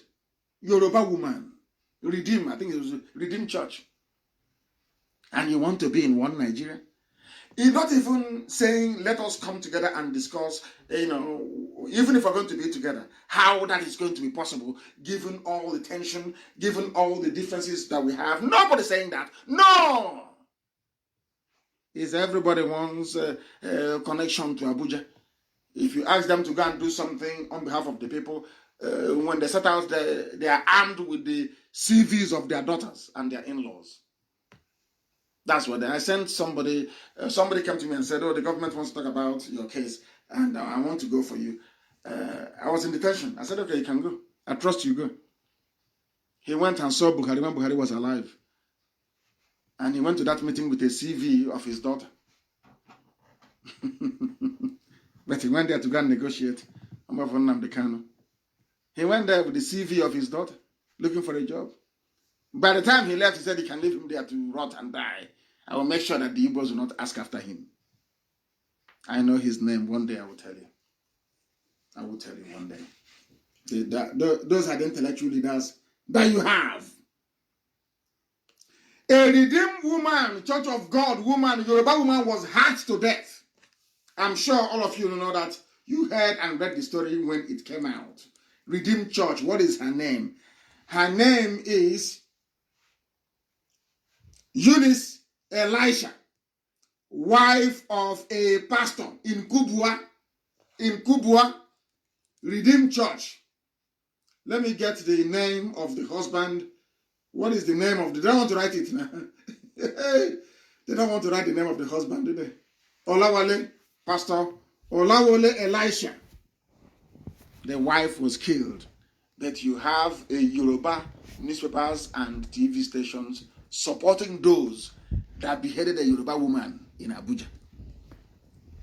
Isn't that miraculous? Isn't that a wonderful thing? These are the intellectuals in media. A seasoned journalist. Zoo. That's what they do. If they can be... Anyway, if Modo and the... Look at the governors. If Modo and the governors can organize... I had a meeting with them in Enugu, government house in Enugu. They said they want to come. I said, no, they can't join us. I said, no. I was there with Elliot Uko and Professor Ben Hobbes. I said, no, these two are enough. Let's discuss with these two. They said, but the Igbo leadership, I said, no, I know them very well. Let them not join me.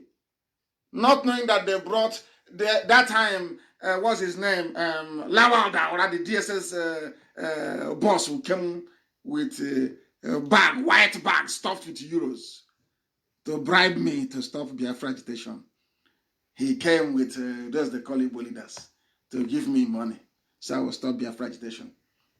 They told me, I was with the governors. The governors asked me, do you want them to? I said, no, I don't want them. Let's talk here.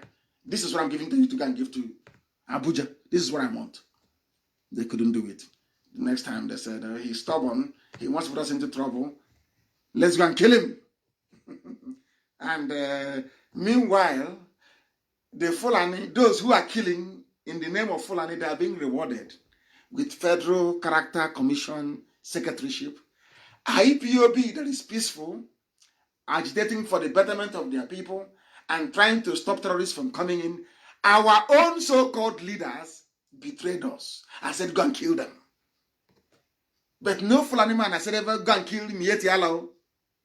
And you're telling me that those people in the South are the intellectuals. Hey! Oh, dear me, intellectual work. Intellectuals. By betraying your people, you're an intellectual. A serial betrayer, all of them. Anyway, he knows himself. And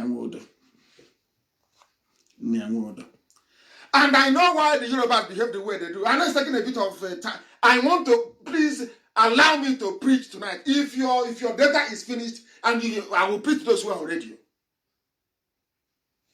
Please, the gospel you will not get anywhere in the world. The very finest university known to man.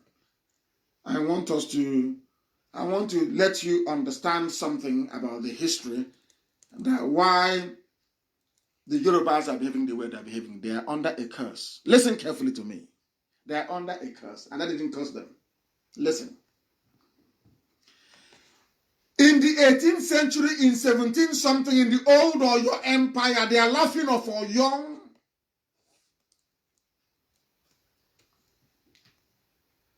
They are laughing of Oyo. Awole was his name, or Aole. He cursed the Yoruba people. Abraham. Why did he curse them? Go and read it. I'm not going to do anything for you. Go and read it. It's called the Aole curse. A-O-L-E. Curse. C-U-R-S-E.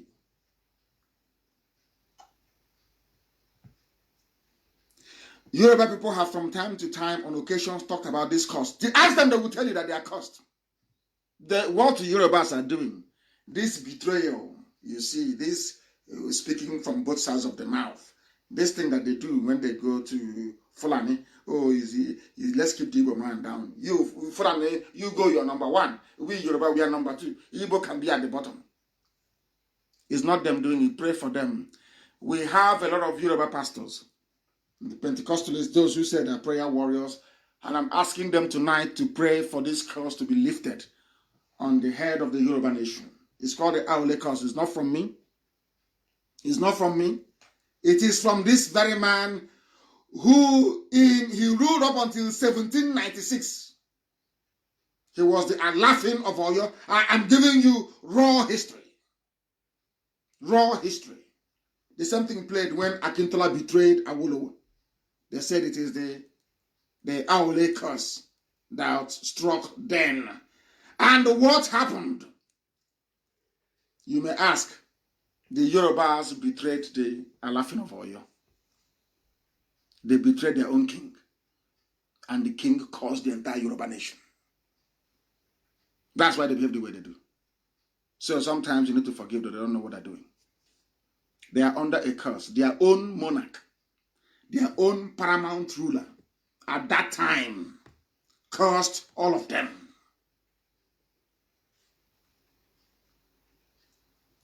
Cursed all of them for betrayal.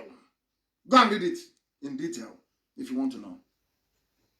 When we say that this is the finest university in the world, you were doubting us, weren't you? But now you know. So when a Yoruba man speaks from both sides of the mouth, when they betray you, they are under a curse. It's called the Aole curse. Go and research it very, very well. They are laughing of Oyo. They are laughing of Oyo, who ruled up until the late 18th century. He was there in 1789. He ruled until 1796. Go and do some research, please. The old Oyo Empire. Very proud people. Ancient and proud. The man was a man of honor. He was so devastated that his own people betrayed him. He placed a curse on the Yoruba people. Go and read it. That is a small homework before we meet again on Wednesday, because I'll be live every Wednesday and every Sunday to keep preaching this very gospel of heaven. I will preach it every blessed week, twice a week. I will preach again on Wednesday, 7 p.m. That heaven may bear us witness that we spoke every truth in our time. We're not hiding anything. Do I spare Ohaneze? Do I spare the useless governors that they have given to us? That Fulanis are coming, killing our people, they're not talking. Can't you see it? The Chinese are doing as they like in Ebonyi State. Can you not see it? Is that leadership? I ask you. And when you start suffering the consequences, you start complaining. Yorubas are under a curse. I don't want to go down the memory lane of understanding why there is this deep-seated hatred. But I do know that Kanu is in trouble. Kanu State is in trouble. People are falling like flies. And let me tell you why I hate Yoruba newspapers. Why I hate Yoruba media. It's for a good reason. This is from a Yoruba online publishing house.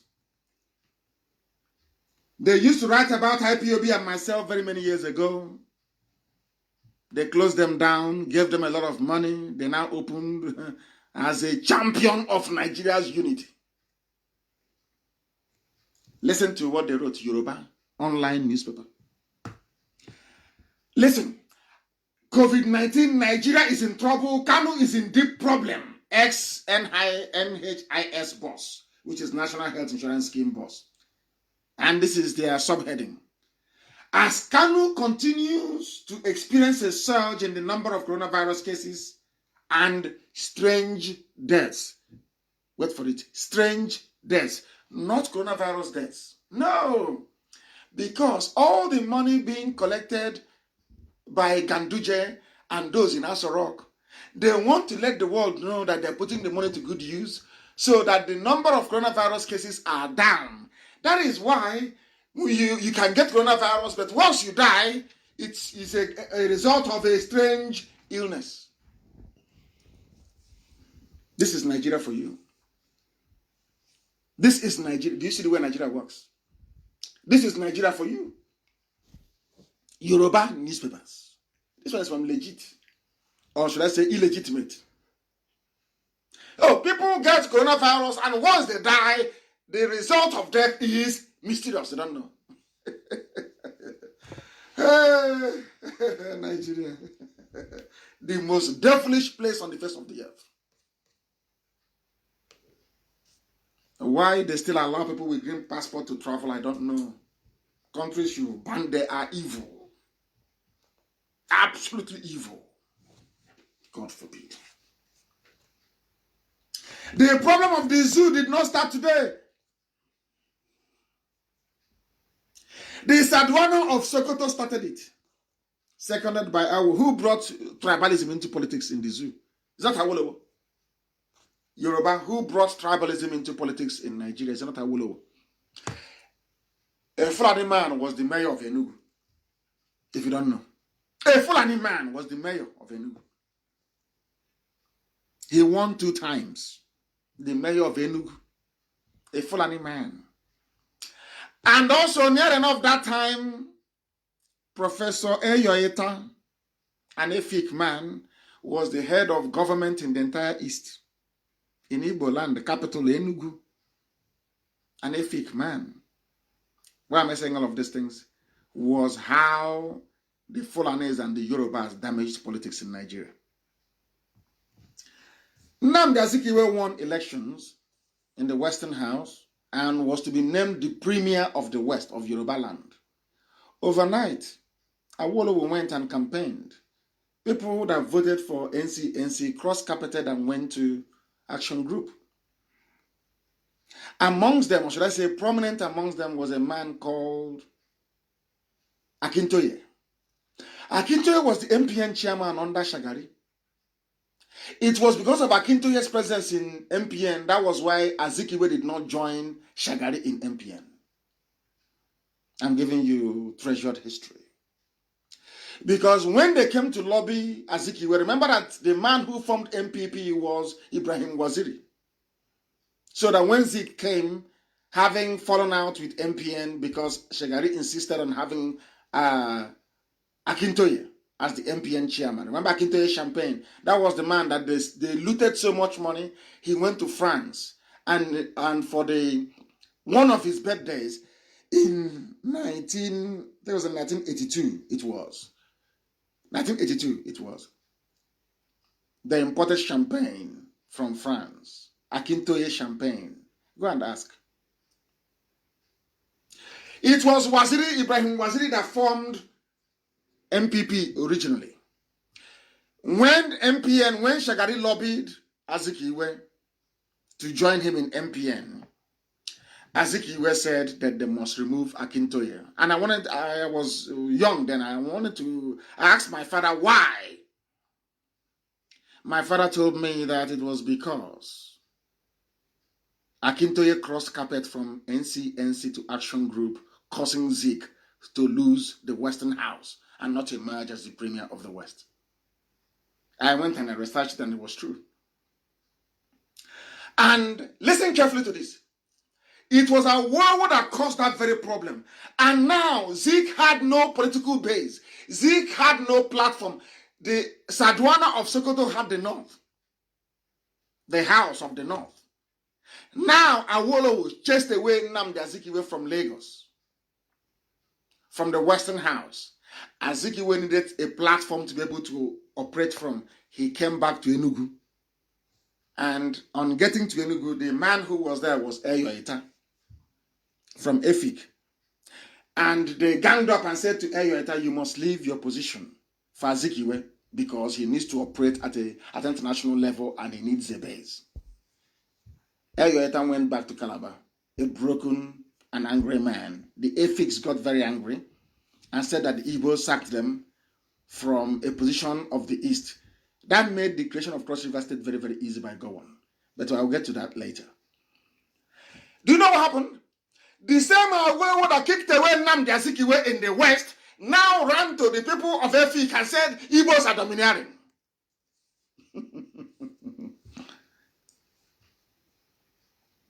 Now you understand, don't you? Now you understand. Now you understand. Akinloye, not Akintoye. Akinloye, the MPN chairman was Akinloye. Akinloye, I'm very sorry, Akinloye. Professor Akintola was in my brain. He was doing a very fine job with Oduduwa. Akinloye. Akinloye champagne. They looted so much money. There was so much cash.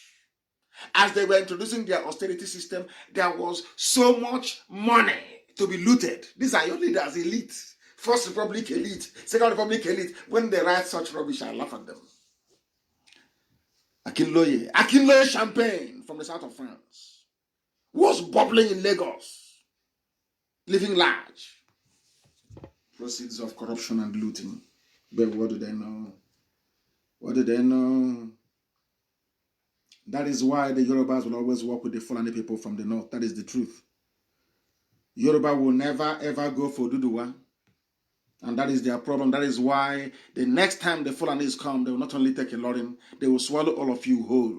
All of you Yoruba, you will be swallowed alive by the Fulani. You will see what, had it was a Democrat that won in America, you will see what Fulani headsmen would have done by now. You will see what Miete Allah would have done. Because they gave money to the Clintons, $150 million. So they will be slaughtering and nobody will talk. They will be, look at CNN. Why is CNN not reporting what is happening in the zoo called Nigeria? Is because Yoruba people are their correspondents. Is Yoruba? Hey, Africa.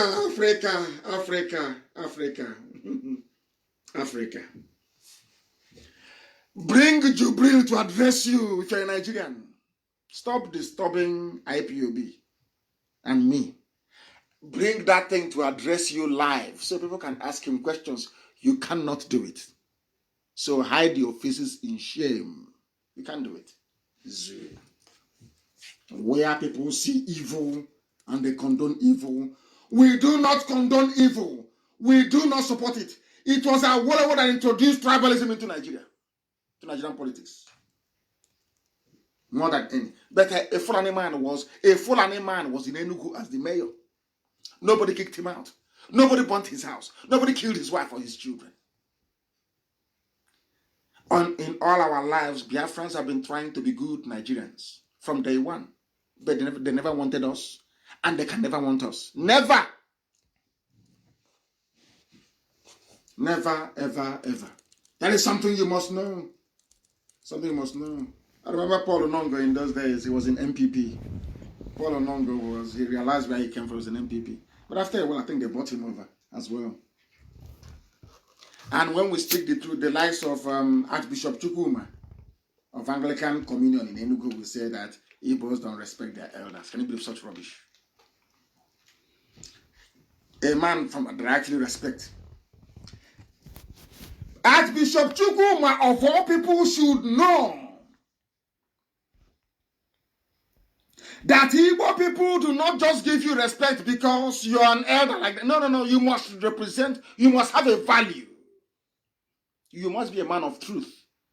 principle and honor. We are not hypocrites. We are not. Yoruba younger generation, they can be hypocrites, lying down before everybody, even though it's killing them. We don't do that rubbish. Don't do that. You call that respect? And you're dying of hunger. So this elder you're respecting, why can't he come and feed you?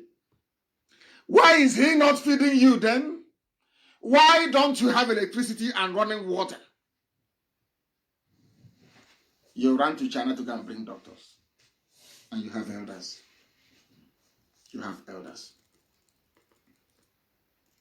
Today they have jailed and arrested people. They insulted Buhari.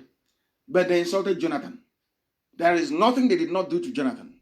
Jonathan never retaliated. They brought a goat. They hung a sign on the neck of the goat. My name is Jonathan. But somebody named this dog Buhari, and every janjaweed in DSS descended on the poor soul. They insulted Jonathan. Jonathan kept quiet. Because Jonathan is a Biafran. He is a Democrat at heart. We are Democrats. As you're born, you're a Democrat. You don't need to go to school for it. We understand. Ucho Nyadegi and John. Before the white man started writing rubbish about freedom of speech, you are free to speak. In our language, we have it as an adage, as part of our lexicon. Ucho Nyadegi and John. Everybody is entitled to the opinion. Everybody's view must be heard and respected. Before the Greeks were born, we were practicing freedom of speech and democracy in the land of Biafra. And in this dispensation, I look at the idiots and I laugh. Who is more disposed to democracy more than Biafran people? No human being at all, at all, at all. And you don't have shame. That's what I told you before. They are selling you people in Lebanon. They auction you in Libya, only Africans. They sell you in Libya. They auction you in Lebanon because you have no shame. You have no pride. The only time you have energy and strength is to fight those who are fighting to liberate you. That is what makes you a black person. That is what makes you a black monkey. That is what makes you a black baboon, because you don't reason very well. Nigerian housekeeper for sale in Lebanon. Advert in the 21st century. Advertised. African domestic worker for sale. A Nigerian with new residency permit and complete legal papers. 30 years old. Active and very clean. In Lebanon. She traveled all the way to Lebanon. As a slave. A voluntary slave. You're a proud Nigerian. I'm Nigerian, I'm proud. You people have no shame. You have no shame. No class. And no relevance. Look at the pictures of Jonathan being displayed. Everything. Nobody went. No security services. Nothing. That is how the Fulanis have intimidated everybody so badly that they can do whatever they like and get away with it. In broad daylight, they have appointed somebody from Mietiala as secretary. As secretary to Federal Character Commission. Unbelievable. You keep loving your oppressors. But we are here to keep on exposing you. Look at Dangote. From time, they never loved you. Dangote is building a refinery that is going to run on oil and gas from Biafra land. All his workers are from India. India, yes, I have the video. From India. Please, Amaka, play it. China send it to Amaka to play. China will send it to Amaka to play. From Dangote factory, all from India. You're all doing one Nigeria, richest man in Africa, one Nigeria. All his workers are from India. But you have petrochemical department in University of Port Harcourt, don't you? Useless set of people, animals everywhere. I'm a proud Nigerian. You're a proud monkey. You're an animal. A proud zoo animal, you are. All the workers are from India. We have the evidence.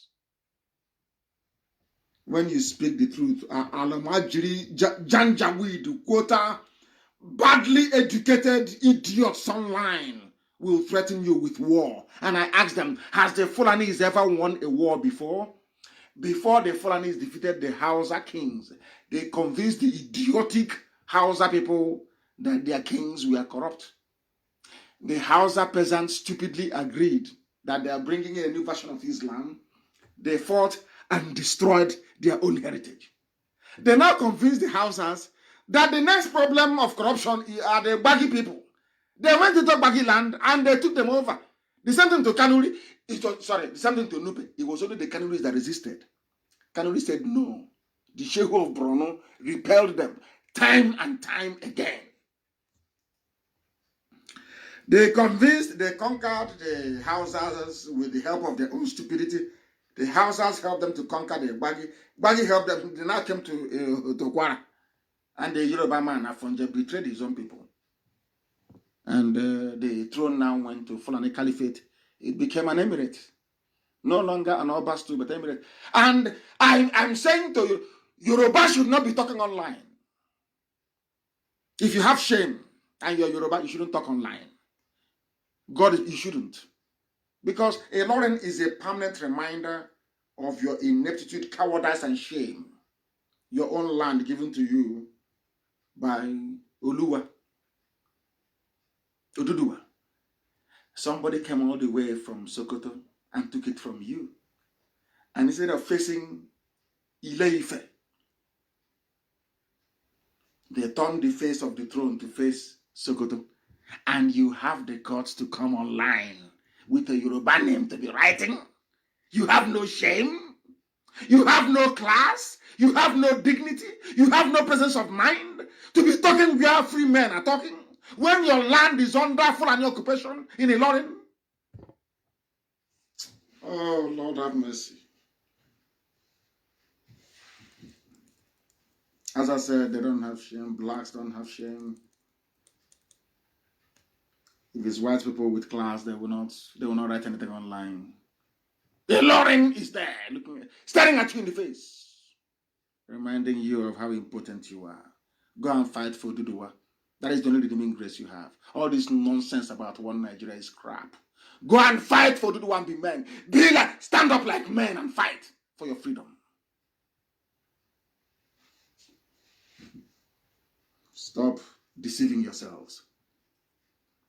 The Fulani have never fought any war before. Biafran war was fought by the party. So we shouldn't be condemning the whole of Britain. As a matter of fact, to be honest with you. It was the Labour Party that did it. Labour Party of Harold Wilson, who was a major access to our oil. Ojukwu said no, that was all. They left Enugu promising to crumble and to kill Wilson. Those that helped the zoo in the war against Biafra is plentiful. Czech Republic, Egypt, Russia, everybody helped them. Because Awolowo went and told them, these people are very clever. He see these Igbo people, they are very smart. If you leave them, they will become another Japan. And you don't want that. This is a black nationalist in Africa, a nationalist. They went and told white people to kill fellow black people because those people, they are brilliant.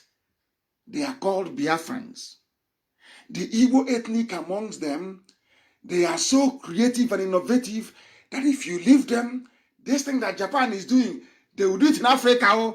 And you know we are here to serve you. You are our master, you are white, we are black. That's how they got them. I hope you're following. That's how they crushed Biafra.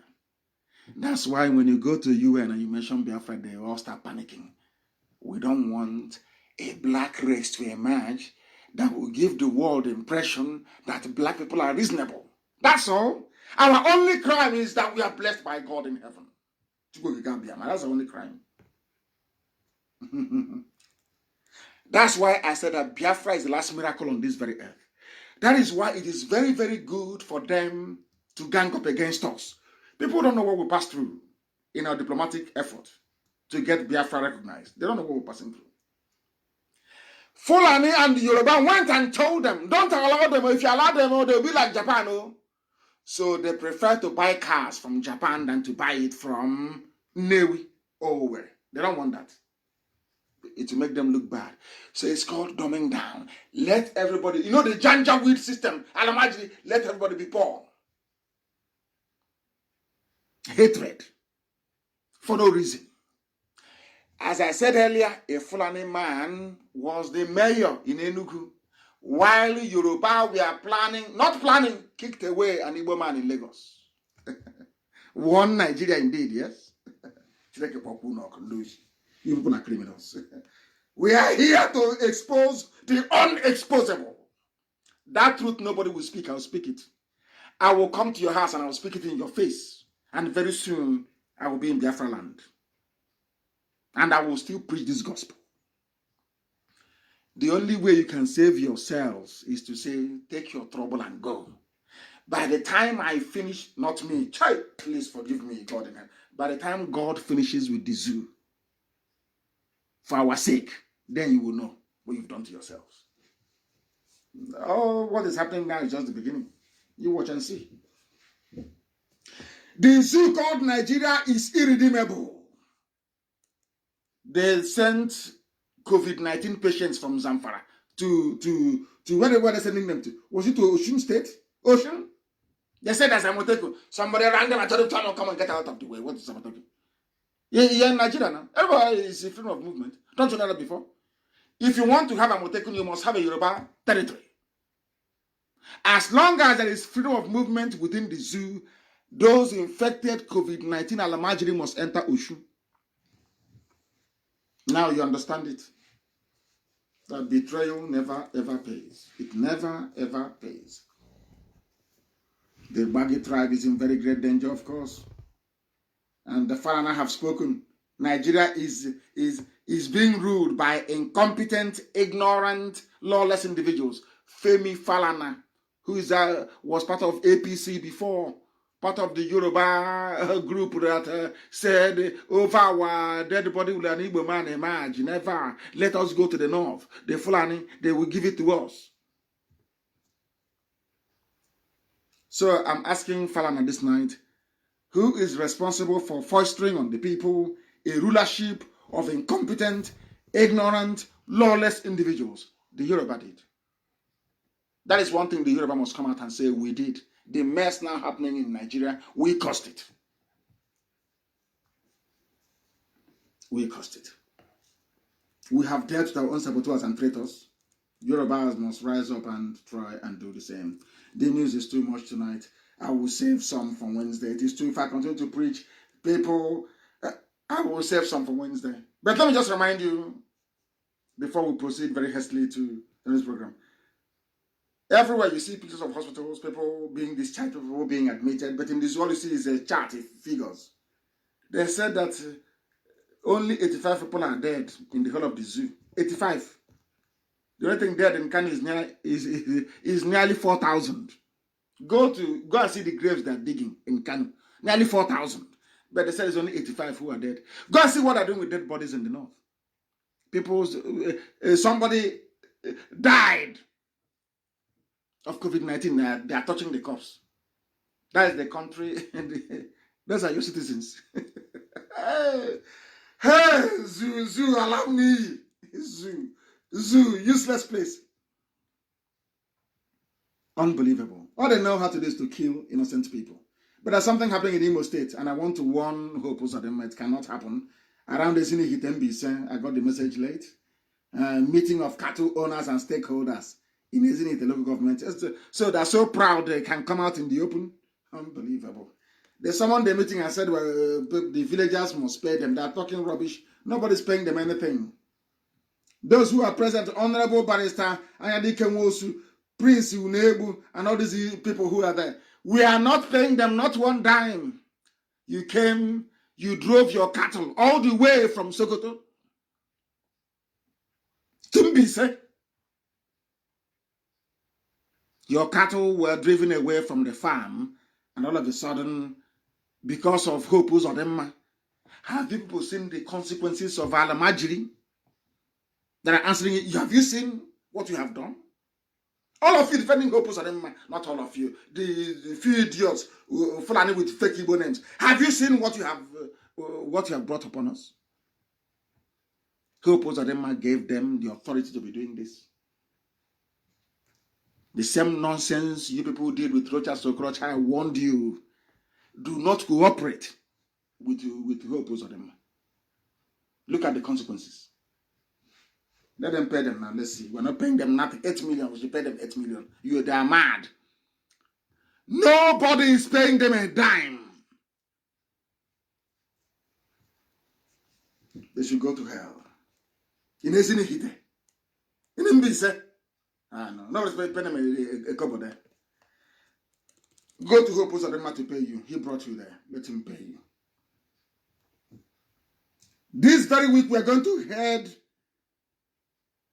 all the workers of iniquity in Asorok. We are going to expose them to the whole world. All the heads of government in Europe, in Asia, in the USA. We are going to wage a final battle between those that love the truth and the liars and the forgers. The Yoruba media that is protecting the impostor in Asorok. Now, he's not there yet. They cover the copy. They're wearing a mask in Asorok. We are not going, all those that use computers to generate fake videos of Osibajo, fake videos of somebody clapping without a mouth and a neck. We are going to go after them. We are going to expose them. Our never say die attitude in IPOB, legendary of course. We are going to keep on trending Buhari, doppelganger. We'll keep trending it. Hole in the neck, we'll keep trending it. Until the whole world is aware that the zoo has fallen. Every blessed day, every day, we will remind the world that Nigeria is a charade, is in shambles, is a shame, is a den of liars and deceivers. And I will tell the whole world to ask Obasanjo, ask Atiku. These are your agents. Ask them if that India is Buhari. This is the greatest rape of democracy the world has ever known. The greatest. What the Fulanis are doing with Yoruba collaboration is the worst thing that's ever happened to democracy anywhere in the whole world. And they will all go to jail. Those who run Channels TV, you see Tinubu will go to jail for what they have done. They don't know IPOB. We will keep pushing. We will keep, every wall will break down to make sure those responsible for this crime of imposing an impostor, a foreigner, an impostor, they can never go free. Never. They will see what will happen to them. They will see what will happen to them. We'll keep telling it. We are going to tweet. If you're not on Twitter, go and open one. We are going to keep tweeting. Never get tired because Twitter works magic. Go and I am on Twitter. Mazi Nnamdi Kanu. Go and look for it. I have about 130,000 followers. Go and follow. Simple. We're not asking you to do much. Just retweet and follow each other as well. When you come across posts written by your fellow activists, like it. It won't cost you anything to click on like. It doesn't cost anything. If somebody is writing, just click on like and move on. It doesn't cost you anything. Or else, if you don't, when that person writes, you will not get notification. You won't. So go and be liking what each other is writing. Go to Twitter and follow one another. Flood Instagram.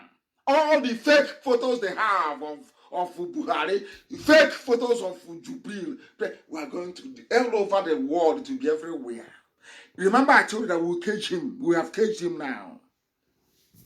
Wherever he is now, he can no longer come out. Jubril himself, the idiot wearing a mask in Asorok, cannot even venture outside. You see what it's called caging? That was what we did in IPOB. Do you see how we have mothballed the presidency of the zoo? We have bound them. As a Pentecostal pastor will bind a demonic spirit. That's how we have bound them. They cannot move anymore. We run the zoo. We run it. Right now, we are remoting the zoo. They cannot bring out anybody. If they bring, we will analyze, we will flee them off, and they know it. The zoo is finished. The zoo is gone. Everybody must head to Twitter. I said everybody must head to Twitter. Immediately, you must go there.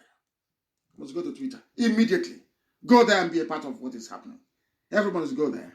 I am at Mazi Nnamdi Kanu on Twitter. Go and join. Simply click on the tweet. It's not difficult.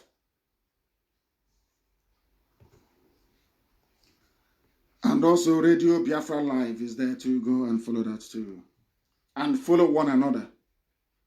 Follow one another, please. Follow Amaka Neko and also follow Emeka Gift. Very, very important. You know. And there are some attention seekers. Don't follow them. Some of you are not quite savvy when it comes to social media. Anybody who is not with us, do not follow that person. Do not follow that person. Don't. Stop hunting for gossip. Don't follow that person. Only follow those you know can add value to our liberation. And I have a very special announcement to make this evening. Is regarding my land, regarding Isiama Faruku. Very, very important that people listen and listen very carefully, especially those who are living in and around my village. There are some people who have gone and connived with some criminals in my village to buy, or should I say, to take over our ancestral lands opposite Golden Guinea Brews Limited in Umuahia. The land belongs to our ancestors. It doesn't belong to any families for our children and children unborn. It doesn't belong to any individual, but belongs to the children of the land. And is not for sale. The land opposite Golden Guinea is not for sale. There are some criminals who are making moves. If you have given anybody money to buy the land belonging to Isiama Faruku opposite Golden Guinea, go and take your money back. Take it back. Before that thing you put up there will be destroyed. Go and take your money back from the criminal. Our land is not for sale. My father has gone to join his ancestors as the traditional ruler of our people.